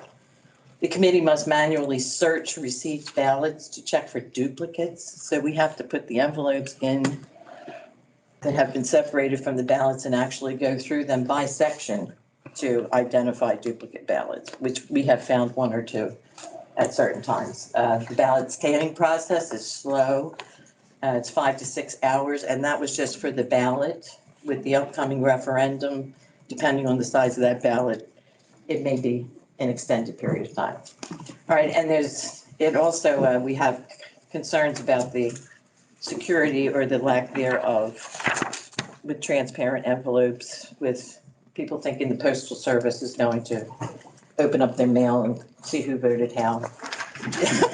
Different security issues that have arisen and our property owners have concerned about. Okay, let's go to the next slide, please. So the general online voting process is OPA provides this contractor with the electronic filed property owners. Same thing that we use for the mailing contractor. Each lot owner winds up getting a random ID number, and it changes all the time. You know, each time we use the system. The ID number is provided to each owner by Postal Service, so we do still have to do some type of mailing. The owners log into the website, create a password. The votes are entered via the website, and it is, well, we'll get on with that. Email reminders are sent periodically. If there's an email provided on the list, the assessment database, they will send emails just reminding people to vote. A single point of contact would be here somewhere at Ocean Pines. We would have to identify that. Most of them, the contractors ask for a single point of contact, so that if there's any corrections or people have questions. The elections committee wound up being provided with the results immediately, probably 2 minutes after the deadline date time. All right. When we were looking, we thought with the addition of a phone-in option, which a couple of the contractors do provide, the owners can also call in their vote if necessary. We were hoping not to put that in there, but whatever. Next, the advantages. Next slide, please. No, thank you. There's a cost reduction, as I mentioned, in the cost of the envelopes as well as the return postage. We pay return postage for every ballot that's returned, whether it's late or not. Laptops are available at local libraries if somebody needs to go to, if they say they don't have a computer, they don't have an iPhone. It's a security enhancement because none of us touch any of this. It all goes through our contractor. The phone-in feature is an advantage. There's no equipment for IT staff to maintain or no need to purchase a faster scanner, which we were going to request pretty soon. There's a cost reduction in our contractor now collects the ballots, on an ongoing basis through the whole voting period at Ocean City and here at the police station, and takes them, to a secure place. So there would be a cost reduction from our contractor for that service. It eliminates the current duplicate ballot challenge that we have, because if somebody has the wrong address, we can work with them to fix it. The downside is that when people get their number, they better keep their number because we're not issuing a new one. So their private ID. It's obviously saves paper and storage needs if you go to online voting. And right now there is a real challenge with paper. We're even talking Ocean Pines may have a challenge getting out the next newsletter because of the inability to get paper. All right, it addresses this is pretty important, I think, to our property owners. 2 Ocean Pines Association survey results showed a very high percentage of people in favor of voting for online. All right, next slide, please. All right, countering resistance. There's always a resistance to any change. and I have a feeling that there will be a few who will be really resistant to this. This is not a new process. The Park community has used online voting very successfully. The difference with them was that they used one that doesn't have a phone-in service, but they had computers available to assist people there, but they have a higher percentage of people living there, yes. Do they have data on increased participation in voting? Yes, they did. I wish I had brought Okay, that. but We have that in our that information. they did but find that? It did increase. Okay. The percentage of returns. And of course, too, with the same thing, the percentage of ballots was increased because of the no need for postal returns. Let's see. Surveys show that 93% of adults, including 75% of adults over 65, are online. I mean, voting online is easier than ordering something on Amazon.com. You know, if people are afraid of it, it's very easy the way they set this up. The unique code, no duplicate ballots, and conflicts are resolved much faster than them calling the hotline and us going through the processes. And depending on the provider and the options, you know, there should be a cost savings across the board of using online rather than as we do now paper. And the next slide, please.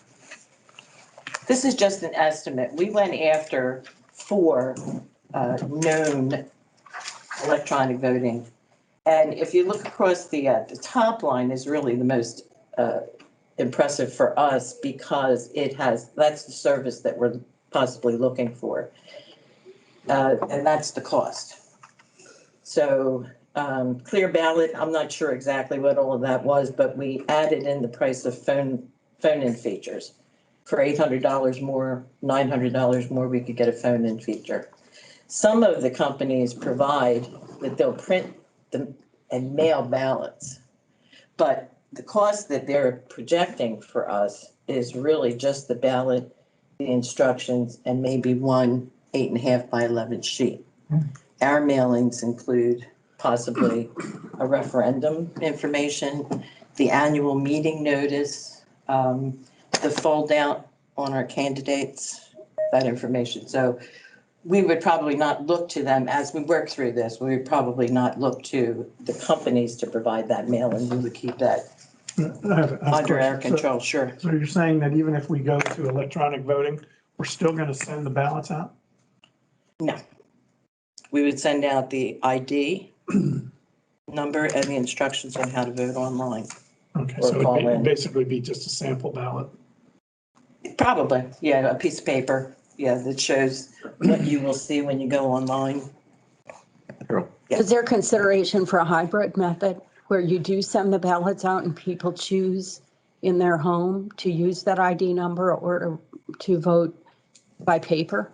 I think it'd be confusing more people. Yeah. You know, Have that's sort people of, vote it's both gonna, ways. cost-wise, it'll defeat the whole purpose of what we're trying to. Well, the purpose is not simply cost savings, it's time savings. We've heard that Right. the mail, you know, slowness of the mail is a major concern. Yeah, for our so election. if we're gonna go electronic, then why would we give them the option to do Well, mail? there'd be people that would be disenfranchised.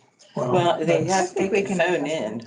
Yeah, that's true. Yeah, Sorry. okay. And also, we could make available, I think she said other organizations, we could make available some laptops to be able to go into the system, either in here or somewhere else in the community. Well, that's assuming that's the major Library. barrier. Yeah. You know, that may or may not be the major barrier for some people. And anyone. But I think the iPhone. phone is a reasonable option. I agree, I think. Anybody with a phone that can go online and order stuff from Walmart to pick up, or like I said, Amazon.com. Yeah. That it's easier to do electronic voting than it is to do those. I'm sorry, Doug, you had a. Just, you were talking about the mailing and I think the idea of having the candidate information out there in a folder, that's certainly something that we've been doing forever. And how would that be factored in? Would that just also go out in this mailing, this kind of light version of, sending the mail out? Right, we would do, our suggestion would be, you know, when we start looking at this, would be to keep our local contractor. His price will go down because of the reply envelopes the collecting of the ballots themselves, should lighten the load a little bit on the mailing. So I would say we would keep that. And what would be included would be the instructions and the specific ID number. And the candidate for each. info. And the candidate Okay. vote and the annual meeting. So if I'm hearing you right, and maybe we're getting too far ahead, so. No, go ahead. Like if you looked at the first column, the yes elections, where they're going to say there's $3,111 worth of print and mail ballot, you could eliminate that and then go down to postage and annual meeting notification instructions and add that 3454 back in. You got it. Okay. Mhm. Can That I is it. make a very quick comment? Sure. Yes. Yeah, the candidate information is also published in the OPA quarterly newsletter, which is mailed to every homeowner. So you could get it out that way. Save the cost. Yeah, absolutely. Good, Yeah, I good don't think point, it's in our Josh. bylaws that we have to Kind of provide that. I think you're right. Mr. Bylaws, man.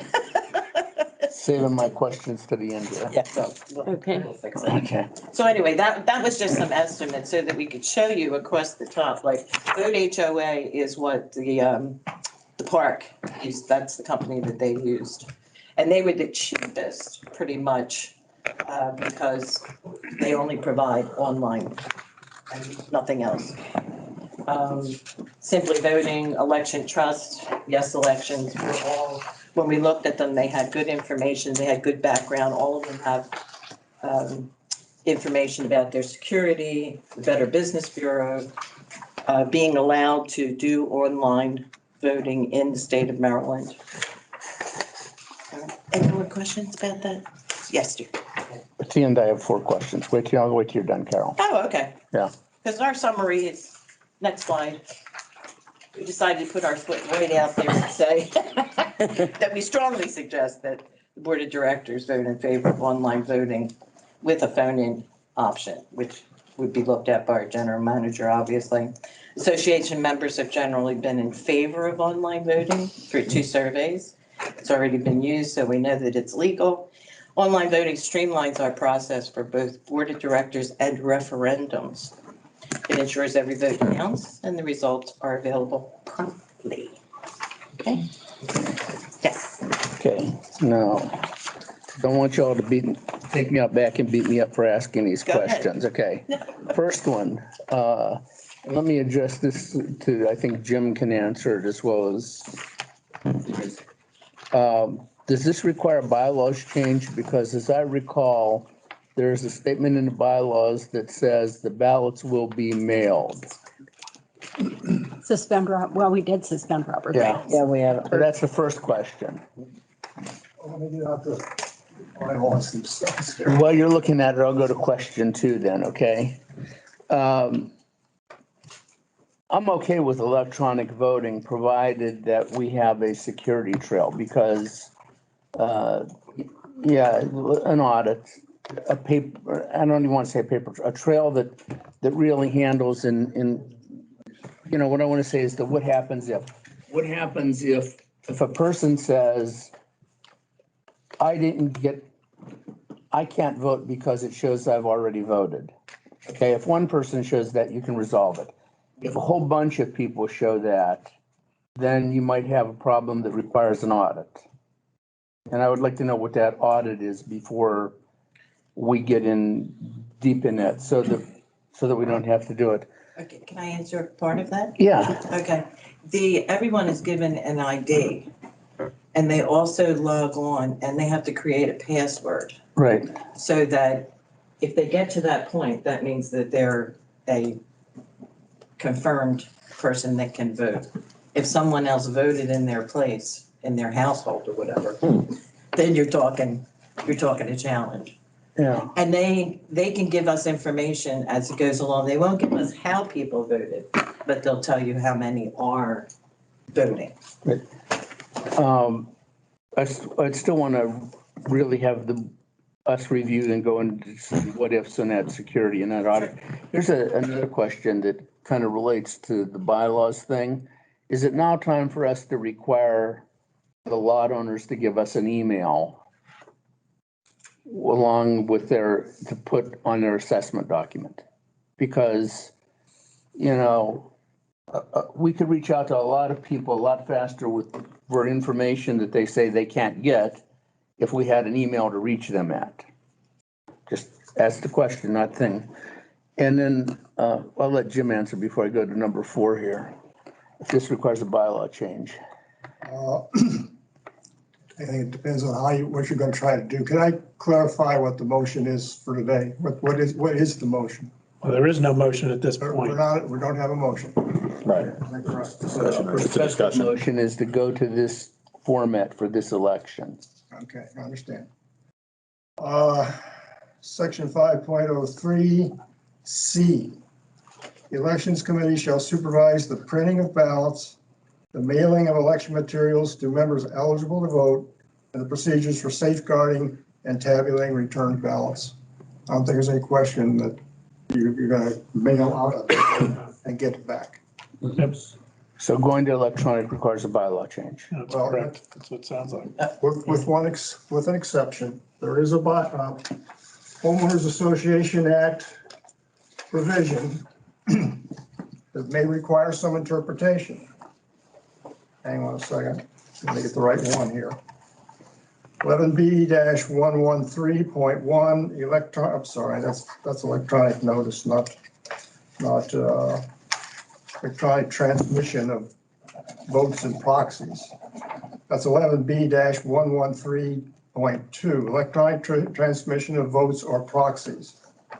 Notwithstanding language contained in the governing documents of the Homeowners Association, the Board of Directors or other governing body of the Homeowners Association may authorize lot owners to submit a vote or proxy by electronic transmission if the electronic transmission contains information that verifies that the vote or proxy is authorized by the owner or the lot owner's proxy. What that doesn't say is that you can substitute outright the bylaws provisions. My understanding with that, my understanding only, is that you could, without a bylaws change, authorize an election or a referendum to be conducted with an electronic vote in addition to what you already use in your bylaws. That's my understanding of it. What would Jeremy Tucker say? I don't know. But as a minimum, we need a legal opinion. We need an opinion on this too. Yeah. Okay, otherwise I would say you have to have a bylaws amendment if you were going to go to this across the board. Right. And then this is just my 4th question is just to the board, okay? Currently in front of us, we have 2 things going on. We have a 3 things. We have a referendum, boom. We have an election, boom. Okay, and we have a change in our declaration of restrictions. Would we be better off using electronic voting as a trial basis for the declaration of restrictions to shake it down, because that's run by the staff, not the election committee? Okay, there's more flexibility in a DR change, not governed by the bylaws, okay, to shake that down. And if that works, I mean, and back off, I understand we're talking about spending some money, but we're spending money for the declaration of restriction change anyway, okay? And if that works, to hold off doing this for this election so that we can get our ducks in a row, because I'm just going to make the assumption, and the danger net, that this is going to require a bylaw change, and that we'd have to have another bylaw change to go to the full electronic voting. Just ask that as a question, a what if. So Jim, more from a legal perspective, and you don't have to answer if you don't want to, but in the hierarchy of authority, right? In other words, the Maryland HOA Act supersedes the governing documents of the association. Or explicitly state. Yeah, okay. So, and seeing that there is no restriction in our bylaws that prevents you from conducting an election or a vote electronically, then couldn't we refer to, even though it says we will do this, couldn't we refer to this as an overarching requirement and saying that we are referencing the state HOA law in deference to terms and conditions in the bylaws. And if we did that, would we be at any risk, any legal risk? I mean, you don't have to answer that, but I mean, that's my thought process. The idea is if we wanted to try to get it in there, absent of it, I always look at things that absent of a specific restriction not to do that. You know, you could argue that the inference is there is that you could, and I think it's in this case it's supported by the state HOA law. Doesn't it? Yeah, and my comment here is, I support that line of thinking. And, this is that's my thought about a hybrid, is that the first time out, we do both. We send the ballots, we send the numbers, we have the phone in, we have the electronic. It's going to cost us more money, but we do that, and that will give us the data we need to support making that bylaw change. It doesn't, unless I'm misunderstanding, but didn't you say it's notwithstanding the bylaws? Yeah. If the bylaws don't specifically say electronic voting, you can do electronic voting. What the bylaws do say. Or if they said you can't do electronic. What they do say, see, and again, this is the wording. They do say that we have to mail ballots. We can do that if we do a hybrid model this time. But again, we mail everything out. We give people the option. You can fill out this ballot. You can call in. You could vote electronically. So we have all the bases covered, and it will give us data. It will also give us responses to the election or the referendum that we can, go to the bank with. And it gives us time we could even include in this referendum the bylaw change to go to electronic voting and see if it passes. I think I guess Carol was next, then Amy. Yeah. Oh. I was going to say too, when it says the ballot, I would be interested if we're going to take that to, our attorney to identify it. Does it specifically mean that the ballot has to be in there, or when you get instructions to do online voting or to call in your vote, isn't that considered a ballot? So just there's an image of a ballot, so to speak, whether it's a ballot that is marked. Right. Amy? My first question is to Carol. If we do the hybrid, we do both. What are the risks of having duplicate ballots? People are going to mail it. That'll be our problem. Well, isn't that going to be a big, horrible problem? Yeah. Well, you could put your number. But that's how you find out. Yeah. I mean, that's how you get data. I mean, we can ask people to do one or the other. Well, I think we do have the data, because the community survey showed that 64.7% of the people are for electronic voting. So I had a couple questions. I think Colette asked this, if we have data from the park regarding voter participation after they established electronic voting. I'd be interested if their participation went up or if it scared people and it actually went down. So that I think is important data to have. I'd also be interested in data from the park regarding how many ballots were rejected when electronic voting was put in place, because maybe some people had some trouble, or like you said, they lost their number and they just said, oh, forget about this. I mean, that's kind of a concern to me about people losing that number. I would definitely suggest that the election committee have a committee of volunteers in place willing to help homeowners with the process the first time.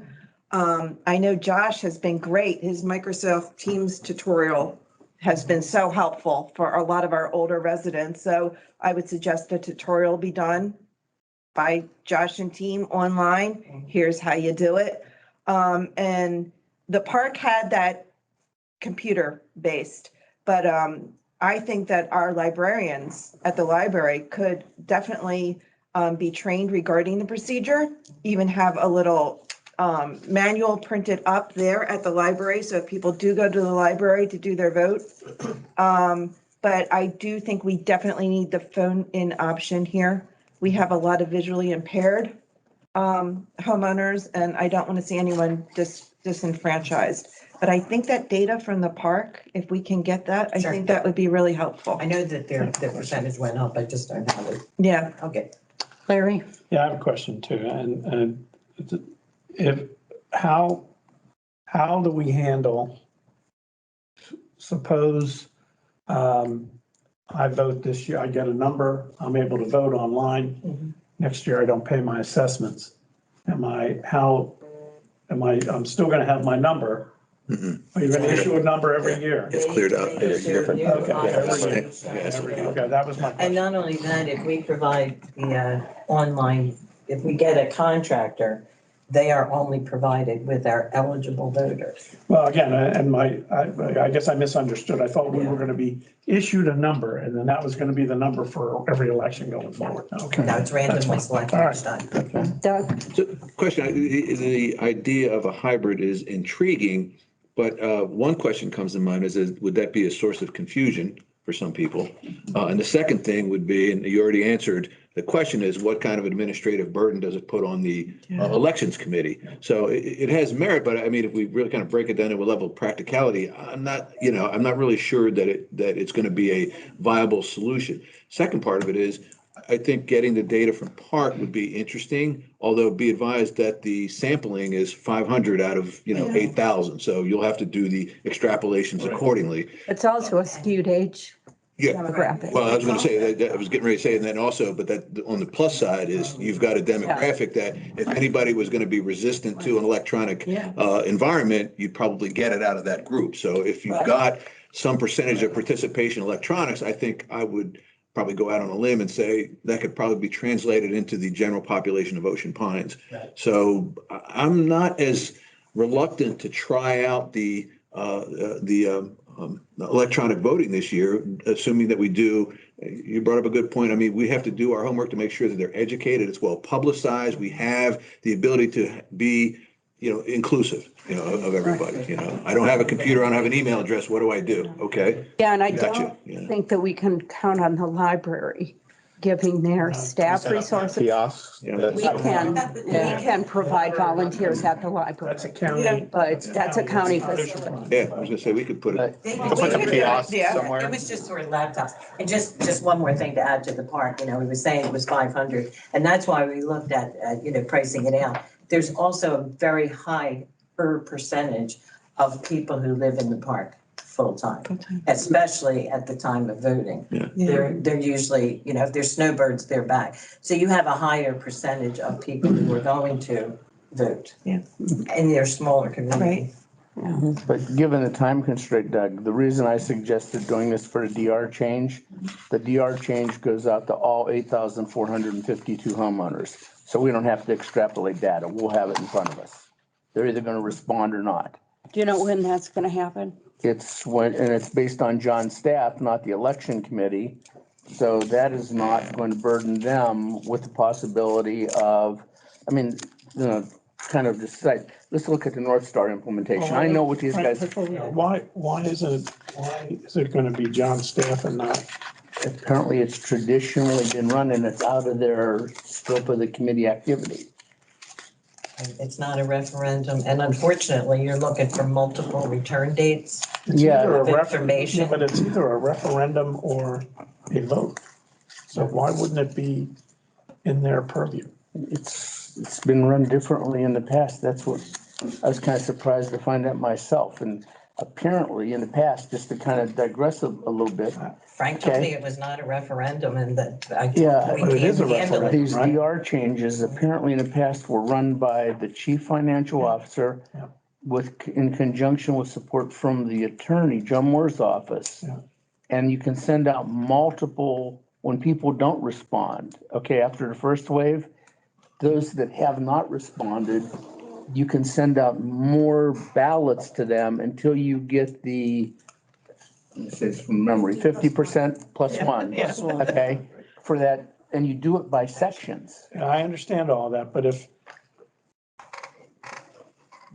we're hiring a third-party vendor, I would expect that the third-party vendor would do that. I don't know. Under this system. I understand how it was done in the past. I'm not sure that's the correct way to do it at this point in time. That's what I'm saying. So I agree with you. I think I'm a little concerned about using this process for this year's election. I'm a little concerned about it. I would feel much better if we got our data from doing the DR changes. I mean, that's just my opinion. Mine too. And by the way, it also gives us some things to clear up. Does the bylaw need change? We get our legal opinion. And, quite frankly, I think it comes down to a situation of, I don't think that in this upcoming bylaw change that right now, we can do what we have to do in the timeframe we have to do it by throwing in another motion to put in online voting. Plus, I don't think we're ready to answer the questions, to be honest. I don't think we're ready either. Go ahead. Yes. In particular, if you're looking at this election, you need to be real careful about what kind of directions you're giving or instructions you're providing. Yeah. We have the N06 resolution for the elections as to how they're to be presented or conducted, rather. We have a bylaws which describe mailing out ballots and getting them back. The bylaws are filed in the homeowners association depository in Snow Hill. Right. And you're actually making a modification to the bylaws, a permitted one, not a literal modification, but one that would be permitted by the homeowners association act. But you are making a modification to the bylaws in effect. So you directions that you're going to put out to how to do this, you can't just write them on the back of an envelope. And you have to make sure that, in my opinion, you also have to cover your bases in the depository. Sure. I mean, I think that, I think that we need to change the bylaws to permit electronic voting. I wouldn't disagree. Okay. I think we could easily do that if we all agree on that, and I think we all agree, that could be done. We could do that. We could add that in to what we're going to be discussing at the town hall meeting. Well, we could get it done, get the motion done Exactly. by us and then have it available then. Exactly. Doug? Frank, so, in listening to this discussion, because I'm very glad we have these kinds of discussions, I'm starting to think more towards, maybe we are jumping the gun a little bit. Under one condition, are we thinking that the vote on the short-term rentals, that would go out to each one of the sections of the DRs is actually separate and not from a time constraint aligned with the bylaw change? In other words, we could treat it as a separate. It's a separate issue altogether. Which in turn gives us time to do a little more research and say, you know what, let's not approach with this election cycle, putting the changes or proposed changes to the DRs in place until we have a little more time. That's not to postpone it, but maybe we need another month's worth of, now that we've socialized this issue, maybe we need another month to kind of bang it back and forth. We've got the, elections committee, we've got some legal issues here. Maybe we pursue that, and maybe considering that now, although Jim, your point is well taken, that we could, and we're probably well within our legal right to say, hey, I can refer to the HOA Act, but, the pundits might, it might rub them the wrong way. So at the position of kind of least risk, maybe the idea would be, let's go ahead and have the election done by, its traditional means, but with the idea of perhaps putting in and this is where I'm getting to something here. So putting in the idea, Larry, which I would agree with, that let's put something in right now because I think it's benign to say, hey, we've got the survey information, so on and so forth. Let's get this out to everybody. Say, there's one more bylaw change we want you to consider. It's very simple. We want to add electronic voting, okay, in whatever language we choose, and get that out right now. The question would be, if that's the case, and depending on all this timing, and it came back and it was accepted, could it be applied to this year's election? And so my question would be, and I think the answer is yes, but we have to have buy-in and coordination from everybody. We've got to be all on the same page going, if we're going to take this approach, okay, but let's make sure that, we stick with it and go, okay, if this comes back as electronic voting, then we got to be able to hop on and go, Well, here's the thing though, Doug, also. If you look at the timing of all this, I think right now for the bylaw changes, you're talking about May 1st, they have things back? April 29th. April 29th. Okay. We'll count them May 1st. Okay, May 1st. So let's say that we do the electronic voting and say that this comes out May 1st. I think you're impacting other things maybe on that schedule. But if not. Right, yeah, not really, and that was what my point was going to be. It is setting up the contractor. They ask for, it's a very short amount of time, obviously, because it's electronic. We don't mail anything until July 1st. So regardless Yeah, of plenty which of way it We goes, have plenty of time. we have till July 1st to get the All right, the all right. electronic instructions. Oh, okay. The Excel spreadsheet that goes mean- to them is like this. And so the the- printer is still the same, under the same Yeah. deadlines. And so the referendum, we are contemplating that would be paper ballot. Yeah. This year, which is gonna be a drag when it comes to counting. We have asked, the IT staff and the contractor to look at printing up what would be a one-page, hopefully. And all it would say is question 1, yes or no, question 2, yes or no. That goes along with the 5 pages Right, of yeah. questions, but that's what they have to do, and we have to. Were you ever a scan it. teacher? Huh? Were you ever a I teacher? know, yeah, it'll be. Kids lining up the questions at the answer. Oh, yeah. So, And the scanner is what I'm concerned about, that it picks up the right information. so let's think about this second with what we're in Jim kind of. So some things we may have to do to dot our i's and cross our t's, okay? We probably would have to agree to have an electronic vote to add a motion to the referendum to permit electronic voting. We'd have to agree to vote electronically on it, and we'd have to all agree to do that. Okay? In time to meet the time constraints for having the mandatory town hall. And to get that information out to people in the printing. So we'd have to do that post haste or vote again to amend today's agenda to put that motion on the ballot, approve it, and get that out. To clean, and that would make us kind of, from a bylaw standpoint, good to go, because the motion is there to change the bylaws. We have the mandatory 15-day minimum cycle, and it's in the mailing that we're planning on doing anyway. So that's one thing we'd have to do. We're talking about this upcoming referendum. Yes. Hearing. Right. You're Yeah. gonna, you're gonna have a bylaws amendment proposed and approved. Right, When that's what I'm is- saying. Right now, we could, if we did that right now, Josh, when is that mailing gonna go out for the referendum? The hearing? That already went. I don't have It those. should be things. today. Yeah, that's what I was thinking, that it's too The late. printer asked for postage yesterday. We paid him today, so it should be Okay. today. so it's too late to make those deadlines. To So make that essentially, Well, we're talking. That's just Now, for the what that- meeting notice.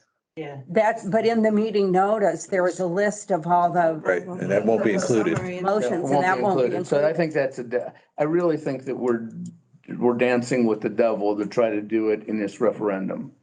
And We'll I have think to he's do a gonna separate win. referendum Yeah. for this. Yeah. And that goes back to the idea that That's better. I think that short term, not for this election, but short term, I think the election committee objectives are met. And I think our objectives are met. And I think John probably gets something lifted off his shoulders to pick one of these in conjunction with the elections committee and run it for the DR change, because that can run for, I anticipate that running for more than a year just by the process itself. Because Maybe all I'll- the sections, you mean, and Yeah. the multiple mailings that would. Yeah, Okay. if I understand it from what I've been explained to me, the last time it was done, they sent out everything in section 1. When they basically got, this is my interpretation of it. When basically section 1 was done, they got section 2. Well, as an alternative to that, you can send out everything for every section, but then you got to break it down, what comes back by section. Yep. And then the houses that have not responded in each section get a second mailing. Yeah. And they get a third mailing, and they get a fourth mailing until they either vote up or down with that 50+1. And I think that will enable us to shake down the system. I know it's not your job, but we can charge the committee with working with John so that you understand the ins and outs of the package that you guys select with John. And then we don't get into this thing which could potentially impact an election, a referendum, coming up in 6 months from now, 8 months from now. And, do it slow, because it's like the North Star implementation. I'll go back to what I said in the beginning with North Star. The packages, when you buy a package, It always takes longer, costs more, and delivers less. That's my experience. And so let's give ourselves the benefit of the doubt that it will take longer. It may cost more, and we may have to do some debugging and not put a gun to our own head. Okay, with all the chambers loaded and play Russian roulette. That's why I'm concerned about doing this for the elections this year, because I don't think we're ready. We're not ready. No. I'd agree. I had one question. So with the DR thing, that would just be electronic. You're not going to try to do Absolutely. Because I don't think there's any constraints on the DR thing. The constraint is you have to have signed ballots or signed authorization. I don't know if you're familiar with how that was handled and those DR changes, but you gave a power of attorney authority in your call it vote. Another issue to look Okay. into. We're getting off the subject here. So I'm going to reinstate Robert's rules, and we have a motion before us. And what does that motion say? I've lost track. That's the motion to direct the general manager to. Right, so make a motion to have the general manager review the financial documentation and product description for an electronic voting system to determine what best is suited for our community. And so that's still suitable. No, it's not. We don't need a motion. We just need to. I'd ask you to withdraw that motion. Yeah, and just agree that we're going to take that language and give it as a directive to the GM. Yes. Okay, so I'd like to withdraw this. Thank you. You're welcome. And so the agreement is that we will direct the GM. So I'll take that forward to the GM. We need to get some input from council on this too. Yes. I don't think we need input from council on doing the. Not on the motion. Well, what Well, Jim said is a on- proxy. It was sent out as a proxy, right? Excuse me. More or less, I believe. So we have to check with council on that. Oh, so we need to check on council even to do the referendum. I mean, the DR. The DR change. Yeah, but it sounds like that, Colette, is simply that if that form that goes out with the electronic identification is also written in such a form that it can be a proxy, that might suffice. But that's not my call. I'm operating in deep waters. So I can work with you on. Above my head. The question to put to the attorney. One of the sections that changed this DR goes at the very end, and you'll see the format that was used to get the responses from the lot owners. Okay. The very end of the DR, and it has the amendments that were added to the DR, and it will show you how it was done. Okay. The paper that went out, let's put it that way. Okay. Doug? So based on this conversation, I think what I understand is we have a couple of action items. And one of them is to basically frame the vote on the DRs as a separate task. I guess my question would be, who's going to be the point person for that task? All right. Second part of it is that we have to agree that we, in concept, that we're going to continue with the current way of doing our elections in conjunction with the with the elections committee. And then the third is we'll have some follow-up information with regard to how we start to transition into electronic voting to include a change to the bylaws so that we can move forward in a most appropriate way. And the question would be, I know the one is timing's right away. Let's just continue. We're on a certain schedule. Let's continue that. Second one is let's get a timing for when we think we want to do the DRs. Just pick a date, whatever's appropriate. And the third, obviously, is to pick a date when we start looking in earnest about the information that would take us forward to next year's election. And I would add to that we also are going to need directions on how we're going to do this. Because you said we actually need the directions to be deposited. Right. There's a point person needs to do that. We should assign somebody right now. And so I think we ought to assign Director Daly. I handle the DRs because my understanding is John is currently working and staff, and I know Robert's rules are in place, but that John is currently working with the staff to figure out how it was done in the past and how we do it in the future. So I think that he should be looking at those documents, and I'll check that with him tomorrow. And we can also check with council to see what that document has to look like to conform to what was done in the past. Because my understanding is that, let's say basic understanding, he's going to work with Joe Moore's firm because they wrote the change, what that has to look like to comply with everything that we've done. And then it's his job working with the election committee to figure out what electronic package that he wants, that we would send that document out to do the vote. And by the way, I think any delay that would be caused by doing that work will be more than aptly made up by the fact that it can be sent out one time and it's done electronically in county. And it seems like it's a much cost-effective system. Let's do this right as opposed to half. And if you need any help, I'll volunteer. I've been very exposed to the Bylaws and Resolutions Committee for a long time. I'd be more than happy. Quite frankly, I'm interested in, what we would come up with as a agreeable solution. So do you two want to be a work group on this? I'll volunteer, absolutely. Okay. Work. We'll just suck Jim in. And then, we'll need heroin, suck John's staff in. You'll be the point person. This will be your. Frank will be here. So Carol, you're joining this work group. Oh, I'm fine. Thanks. Yeah. And this is, just to get clear, this is for the short-term rental Referendum. that we're possibly going to. Yes, but. Yeah. Yes. Short-term Rental rental question. I guess we can't call it a referendum or a vote. Right. Well, we got to figure out what it is. Yeah. It's either one or the other. It's not just a question. Right. That's what these guys are going to do. Yeah. And we Good can be update of to some the- help because there are some issues. The contractors for online voting ask for a specific date of that vote period. So that each time you send it out, it's going to be, a reissue to Yeah. them. So. Okay. Which is exactly what we do, by the way. So it seems to fit in for a good shakedown. Right.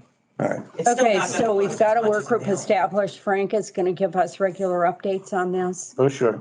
And we will go to the next item, which is a motion to adjourn to closed session. Now we have appointments. We do the motions first, then the appointments, then we go into closed sessions. Doug, you have a motion. Oh, yeah. He's hungry. Thank you, guys. Thank Yeah. you, Carol. We're not abandoning you, but. Yes, thank you, guys. But you Thanks, are. guys, for taking your time. We appreciate it. No, thank you. Crying out loud. The meeting of the Board of Directors, Ocean Pines Association, held on this 23rd day of February. In the boardroom, the board voted to adjourn to closed session for the purpose of discussing matters pertaining to employees and personnel, specifically pertaining to the general manager transition as permitted by the Maryland Homeowners Act, Section 11B 111A. Second. Order, if we go into closed session, then these, We're not going into closed session. So I know where you're going with it, but we're going to pass the motion that at adjournment of our regular meeting, we will adjourn to closed is that session. how you read it? That's how we've always done it. No, it's not. Have you read it that we would do it at adjournment? Is that how your motion read? Yeah, we're going to adjourn to closed session at the adjournment of the meeting. Well, but is that how your motion read? That we would adjourn to closed session at the adjournment of the meeting? I think it's inferred that we would do that if we still have, because remember, the agenda is driving this current meeting. Right. Okay. So if we go in, if we pass the motion to go into closed session, we're doing it now.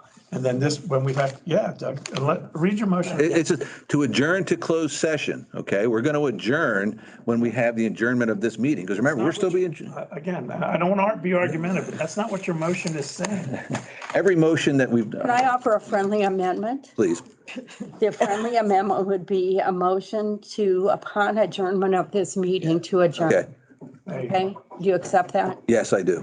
Okay, is there a second to that? I'll second it. I hope so. Aye. Say aye. Aye. All in favor of the motion as amended, say aye. Aye. Okay. I will amend my motion to say upon the amendment of this meeting. Adjournment. Closed session for the purpose of discussing modification of the terms of a contract specifically pertaining to the lifetime golf membership agreement as permitted by the Maryland HOA Act, Section 11B 111(6). Is there a second? Second. Any discussion? All in favor? Aye. Okay, Hey, motion carries. Point of interest? Yes. I'll give Larry credit. Given the fact that this came up, I'd suggest that we change the template for the closed motion form to include that language. Do that, because There you go. they've always been there on the agenda. Well, that's not how again, we always did the appointment before we went into closed session. So we're gonna do the appointment. It's a minor issue. I mean, I'm not a hypocrite. I'm very detailed like that, and I accepted the fact that, so let's just change this language so it doesn't infer, it specifically states. So And Secretary, you you'll share will that do that. Yeah. I mean So, to give you a task. okay. She'll be helping me. So, consistent with the commitment that I made to change the process for approving appointments to committees, I'm going to be following Resolution CO14A and CO14E, in which the chairpersons present to us their recommendations, and we consider each recommendation individually and vote on each one. I apologize that we're doing this to so many in a meeting that's already so long, but I still believe it's the right way to go. So in aquatics, we have the Aquatics Advisory Committee has 5 vacancies. They are requesting that we fill 2 of them. The first one is applicant is Maria T. Campione Lawrence. She is endorsed by the chair of that committee with the following statement. Ms. Campione Lawrence was formally endorsed by the former Aquatics ABC Chair John Reeves. In reviewing her application, I agree with John. In addition to participating in the OPA amenity, she has 11 years of experience managing a condo association, which included the pool operations. Is there a second to her nomination? Second. Any discussion? Yeah. Question, so did I miss it? Was that, what you just read, was that provided to us? Because I didn't see it on the app. She provided that to me. Okay, So that's how I'm reading it too. okay.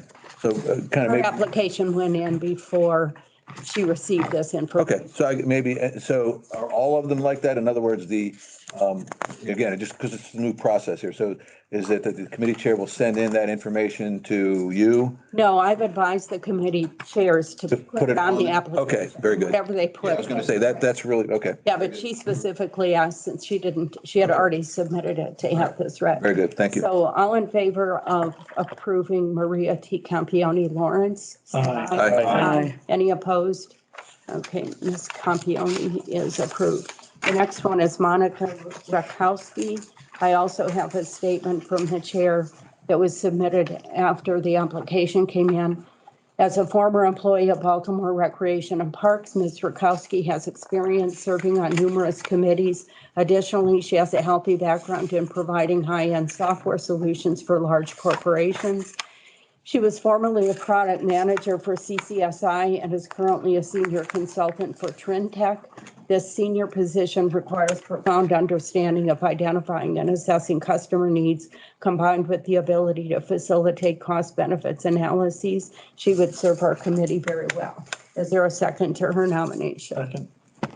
Any discussion? All in favor? Aye. Any opposed? Okay, Ms. Rakowski is approved. The next one is the ARC has 1 vacancy for an alternate, and they're requesting that vacancy be filled by Kevin Middleton. The endorsement states that based on a long conversation, he will add value. And so is there a second to his nomination? Second. Any discussion? All in favor of his appointment, say aye. Aye. Any opposed? Okay, the next 3 are Golf Advisory Committee. They have 1 vacancy that they want to fill with a new applicant and 2 reappointments. The first person is Frank Brown, who is being recommended for the vacancy. And the statement of the chair is excellent choice. So is there a second? Second. Any discussion? All in favor? Aye. Any opposed? Okay, Mr. Brown is approved. Robert Long is a reappointment. This will be a 3rd term. And the recommendation, the endorsement also says, here it is, Bob handles most communication correspondence for the golf groups and is a valuable team member. Actually, there is, is there a second to this one? Second. Is there any discussion? Okay, all in favor of approving Mr. Long's reappointment? Aye. Aye. Opposed? Okay, the next one is Donald McMullen. This is a reappointment and it will be a second term. And the endorsement says Don has been a valuable member of the team already. A second for this one? Second. Okay, any discussion? All in favor? So all in favor? Aye. Mr. McMullen is approved. The next one is the search committee that has 4 vacancies. These are both reappointments. The first one is Thomas Piatti. This will be a second term for him.